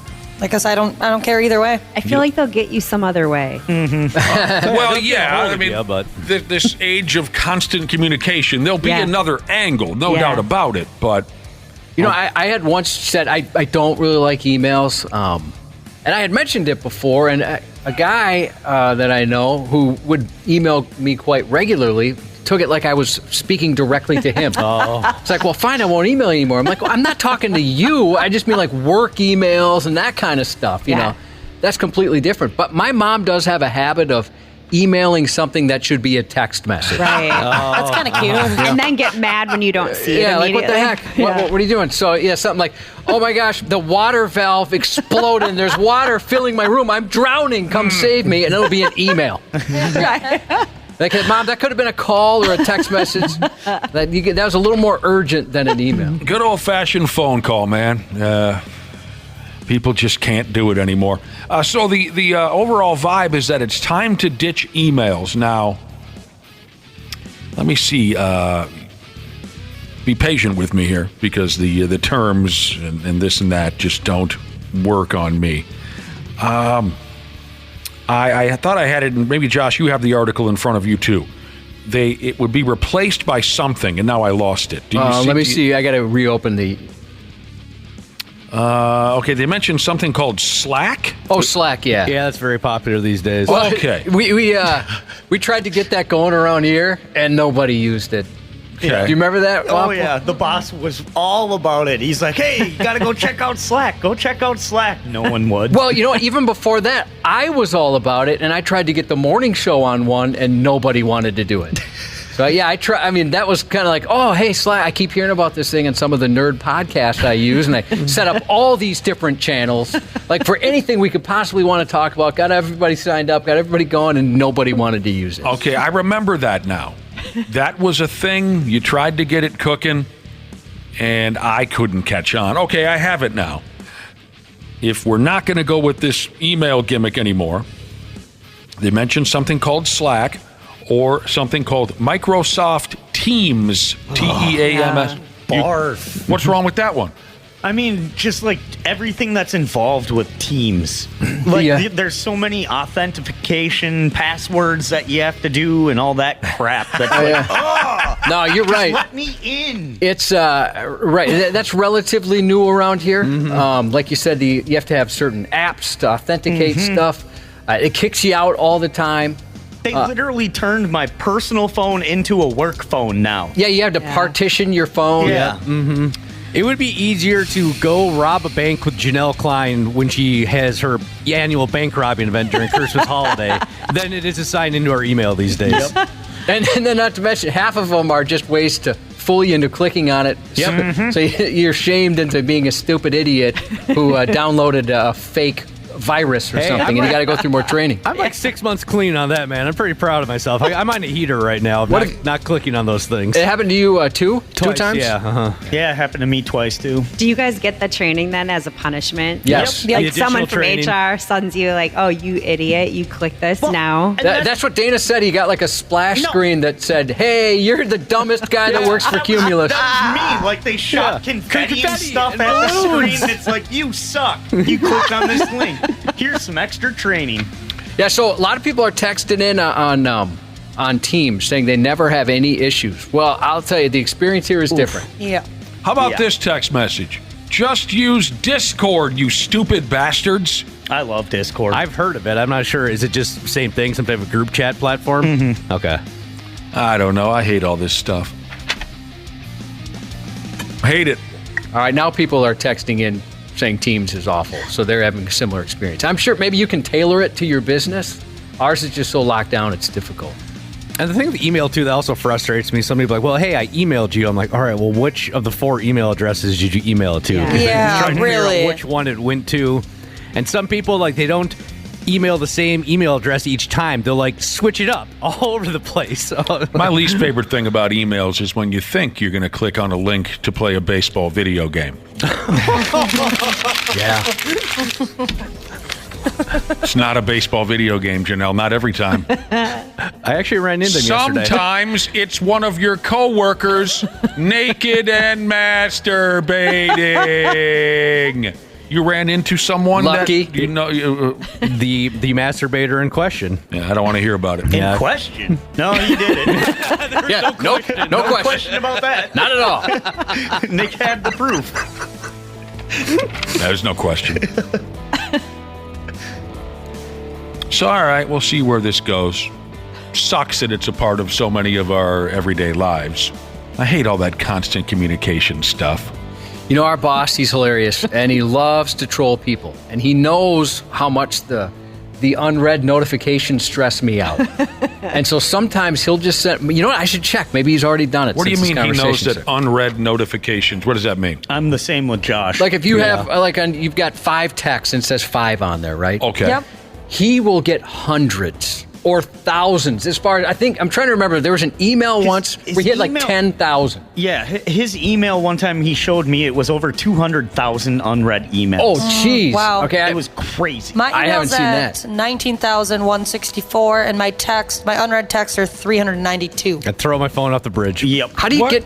I don't understand what's happening here. How do you have 300 some odd? Okay, the email thing, Derek, our boss, I'm guessing it's just part of his job that he's always getting bombed with emails. That's why. I'll bet. That's why he has so many unread. But text message, how do you get 300 unread text messages? It probably helps that I have like the sneak peek thing turned on, so when someone texts me, I can see their whole entire text without opening up the text message, and so you're reading them, but not reading them in a style where then your phone deletes them from. Yeah. You see what I'm saying? And it's a lot of spam messages too. They always get me at the store when they're like, "Can I have your phone number?" I'm like, yeah, you can. You're reading them, but in a style that doesn't eliminate the number. Mm-hmm. Okay. All right. I just thought, what the hell? It does stress me out, but it gets to a point where like now I'm to the point where I don't have the time to go and sit through there. I don't want to. That sounds awful. Delete all. No, because I have text messages that I save, Waffle. And you have 2 phones going, don't you, Janelle? I do. One for personal stuff, one for and work stuff. Yeah. That's got to be crazy after a... It is. I didn't used to, but I don't know. I didn't like weirdos at work having my personal phone number. So Shaver only has the work number? No, I don't mean coworkers. I mean like they'd say, "Oh, can you go call this guy accused of some crime?" You did the right thing. You did the right thing. We're coming up on Email Debt Forgiveness Day, December 31st. Oh, have you what guys does that heard of that? mean? No. Did Jimmy Kimmel start it? I can't remember who started it. It started kind of as a joke. But that's a day where you can email somebody back that you should have emailed a long time ago, and they have to forgive you. It's not awkward, nothing like that. I like that. That's a good idea. Here's a text message from Girls Hockey Dad Jesus. He said, if 93X would spend a little money on technology, you guys wouldn't have these bad experiences. It's not 93X, bruh. We have no money. We're not sitting on a pot of gold and being cheap. It ain't us. It's the folks who run us. All right, there you go. Care 11's Janel Klein. This is the 93X Half-Assed Morning Show. Yes, Janel Klein is here. Tomorrow's our final, Janelle. You're welcome to come back if you like. I mean, I wouldn't rule that out. Really? That'd be awesome to have you. The last day of school is always so fun. Yeah. That's true. Hell yeah, we're going to give the boss the finger. Are you guys going to have a party? No, I'll be going straight home and going to bed. I hear you. That's my version of a party. The offices, though, yeah. Yeah. What? There's an office party? Yeah, they're having party. lunch brought in and stuff. Oh, I'll be sound asleep during lunch. I wasn't even like aware a of that. 9:30 a.m. lunch? No, unfortunately not. It's noon. Tomorrow's our final. No pressure, Janelle. If somehow you wake up early, you're free to come back. All right, thank you. Yeah, we should have a good time. Like you said, the last day of school is usually a riot. We had more people text in. We were talking, Janelle's got time off now. People were texting in their ideas on the last thing Janel Klein would do with her free time. One of them, hunting. Have you ever gone hunting? I never have. No? I've gone ice fishing, though. Sure. That's not really the same, but I would go I would go hunting just to hang out. I probably wouldn't actually do any hunting. Okay. But I thought maybe there was just a slight chance you had hunted once or twice in your life because you come from Faribault and a lot of deer hunters and whatnot down there. And also I thought maybe with your job, maybe you had covered a story where you went along with a group of... the other that somebody texted in was they can't picture you starting a fantasy NASCAR league. I don't see either one of those. yeah, that's probably true, too. Probably not a kidney harvesting ring either. Probably not that either. Yeah, tomorrow's our final, and a big day. Here's a reason why you might want to come back. I'll be telling my grandmother's clam chowder Christmas story. Oh, my God. Are you familiar with this one? Well, it's funny. I was not familiar with it, and then I think it came up at one point this past year. And I was the only one who didn't know what you were talking about, and I asked you to tell it, and then kind of regretted it after. Kind of? It's a holiday tradition. Tomorrow I will be telling my grandma's clam chowder Christmas story. All of us have had some kind of a gong show take place, at Christmas or, whatever. Even if it's not on Christmas, your holiday get-together with the family. All of us have had some kind of a gong show. That's the tops in my lifetime as far as a holiday get-together disaster. It was Grandma and her clam chowder. Can anyone else think of one? I can't. I can think of another one for you. What? Your uncle was super hammered that one time. That one time. This is the uncle that made up stories about Bert and Ernie, or a different one? No. This one is long gone. Oh, okay. The Bert and Ernie uncle. Fairly normal guy, aside from telling us horrible, violent stories starring Bert and Ernie when we were little kids. Oh, yeah, my uncle who roller skated across the kitchen floor in a baby stroller. And, yeah. God dang, that might be second place. Family holiday get-together gong shows. Yeah, an uncle of mine showed up awful drunk on Christmas Day. It was actually pretty funny the way it started, too, because I got to my folks' place on Christmas Day. And my dad and I were just sitting in the kitchen together, and I turned to my dad. I said, Uncle Donnie was kind of a notorious drinker and hellraiser, right? Yeah. So and he had shown up for holidays on and off throughout my lifetime. And I said to my dad, there ain't no shot that Uncle Donnie's coming today for Christmas, is there? And my dad said, oh, hell no. And I mean, as my dad finished that sentence, here comes Uncle Donnie up the driveway going about 60 miles an hour in some big broken-ass old Lincoln that he drove. Just boom, he comes bashing into the driveway. And my dad goes, I'll be damned. There, right when here he comes. And he was hammered. But the highlight was, he checked out on the couch for a couple hours. He's completely unconscious on the couch for a couple hours. Then he comes to at dinner time. Big bucket of lasagna there ready for the family, right? And Donnie comes to, and Uncle Donnie goes over to the lasagna and splashes some down on his plate. He's going to bring it back to the couch to eat dinner. Not going to sit at the table with everybody. He's going back to the couch. And it just so happened my brother's son was a little baby at the time, and someone had left his stroller, not a stroller. What's that thing? They sit in it and there's wheels on it and they got to kick themselves. The bouncy thing or whatever. Well, the thing. I know what you're talking about. Like a little walker? There you go. Yeah. The baby, you sit the baby down that round in it. Deal? Yeah. It's round and he can kick himself along on wheels. Someone had left that in the middle of the kitchen. And Uncle Donnie stepped square into the middle of that sumbitch. And next thing you know, he's like doing a one-legged roller skate show across the kitchen floor, all the way over to the damn couch that he was headed for. And when he lands in the couch, he blasted that lasagna right into his chest. He just smashed that plate into his chest, and he's peeling cheese off of his dirty shirt, and he just let it fall onto his plate, and he started windmilling it into his mouth like nothing happened. We're friggin' dying, man. I mean, just dying. Who brought this guy? That would be second place. First place, Grandma's damn clam chowder. I'll be dumping it on everyone tomorrow. So like I've said before, Josh, gather the kids around the radio. Maybe don't be eating anything at that time. I was just going to say that. Don't eat breakfast. It's not that bad. You can have something or another to eat when it's terrible. Come on, someone else had to have a disaster happen. Nothing like that. Really? No. What? Yeah, nothing that would even come close to that. Yeah, nothing funny, at least. Nothing funny. No, I've had some serious family arguments on Christmas, but nothing that Well, I understand. I mean, I guess it depends. My boyfriend got to see an argument last year, and he had fun because he's not part of the family. He was like, that was fun. I'll come back every year if that happens. Was this politically motivated? No. So wait a minute now, because I didn't understand you. He was just a spectator, or he was a spectator to one of your family arguments? Yeah, he loved it. He was having a blast. How bad did it get? It was pretty bad. Like, did one person end up leaving? Yep. Did People the were cops end crying. up coming? No cops. Was it physical? Did anyone throw a punch? Almost got there. Didn't quite reach that Anybody point, throw though. anything?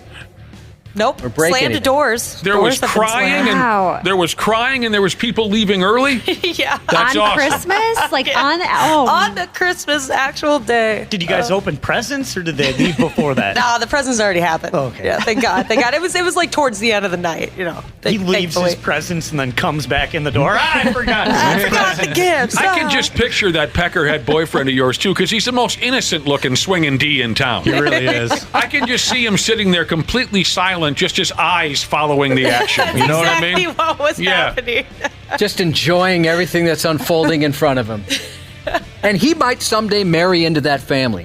Now, granted, if history foreshadows what's coming, it'll be a brief moment in time where he's married into that family, but he still might, huh? Yeah. That's good great. stuff. That's awesome. Yeah, I've never really had anything that dramatic. I mean, there's some stuff that was kind of iffy, or I mentioned before, my parents would bring home strays, people they just happen to meet wherever. It's crazy to me. It's just crazy. They'd be in our house. Nobody really knows where they came from, who they were, anything like that. Blows my mind. Oh, man. All right. Well, Janelle, if we see you tomorrow, that would be wonderful. But if you go out tonight and raise hell and get all loaded and you can't get out of bed, that's okay, too. Oh, we'll send a car. We'll send a car. if you guys send a car, I'm in. That'd be awesome. I'm in. I'd love a hungover. Yeah, well, that's not moving. Have to tow it behind something else. Yeah, I wonder what a hungover Jungle Jane looks like. Let's make that a 24 resolution. Yeah, how about that? Because how about it? How cool would it be if you come in here and you're just terrible to us? You're such a sweet person, but you're just like Dana when he walks in here. He's a different guy. Dana doesn't pay. Like I'll say, "Hey, how's it going?" And the door will be swinging on his way out. He barely has anything to say. I don't think he likes it here very much. At least not at 5 a.m. I can tell you that much. Janelle's got the huge glasses on and everything. Black. Yeah, your hair's in curlers. Yeah. I would like to hear and see what Jungle Jane is like when she's got a world-class overhang. Janelle, how you doing? F you. That's all I'm doing. Maybe we'll find out tomorrow morning. So thanks, and if we see you, great. If we don't, have be a terribly wonderful, disappointed. Thanks, you guys. and we'll be disappointed. Hey, Christmas ruined, basically, if you don't then show. I'm coming. Let's just say it. It's public now. I'm here. All right, good. Wonderful. I wanted to, speaking of Christmas, shout out the Savage Fire Department and Hot Mom Jesus, who made me aware of this. The Savage Fire Department, they posted a Christmas vacation parody on Facebook, and it was very funny. Those guys are good. So if you're looking for something kind of fun to watch, they put that on their Facebook page. So Fair nice enough. work to the Savage Fire Department. Good luck to 2 sets of twins, Jesus, who said he's finally putting the, quote, safety on the old love gun tomorrow. He's getting snipped. Happy 50th birthday to Personal Jesus. And for everyone else, have a great ultimate Eff-Off Day Eve. The 93X Half-Assed Morning Show. 93. The 93X Half-Assed Morning Show podcast is sponsored by Standard Heating and Air Conditioning. New episodes drop each weekday. If your podcast platform has ratings, go ahead and give us 5 stars and maybe give our enemies 1. Thanks, and here's a word from our sponsor. On behalf of myself and Standard Heating and Air Conditioning, we would like to wish you a very happy holidays. And don't forget, Standard Heating and Air Conditioning is open 24/7 for emergency services to make sure you stay warm this holiday season. Go to standardheating.com today.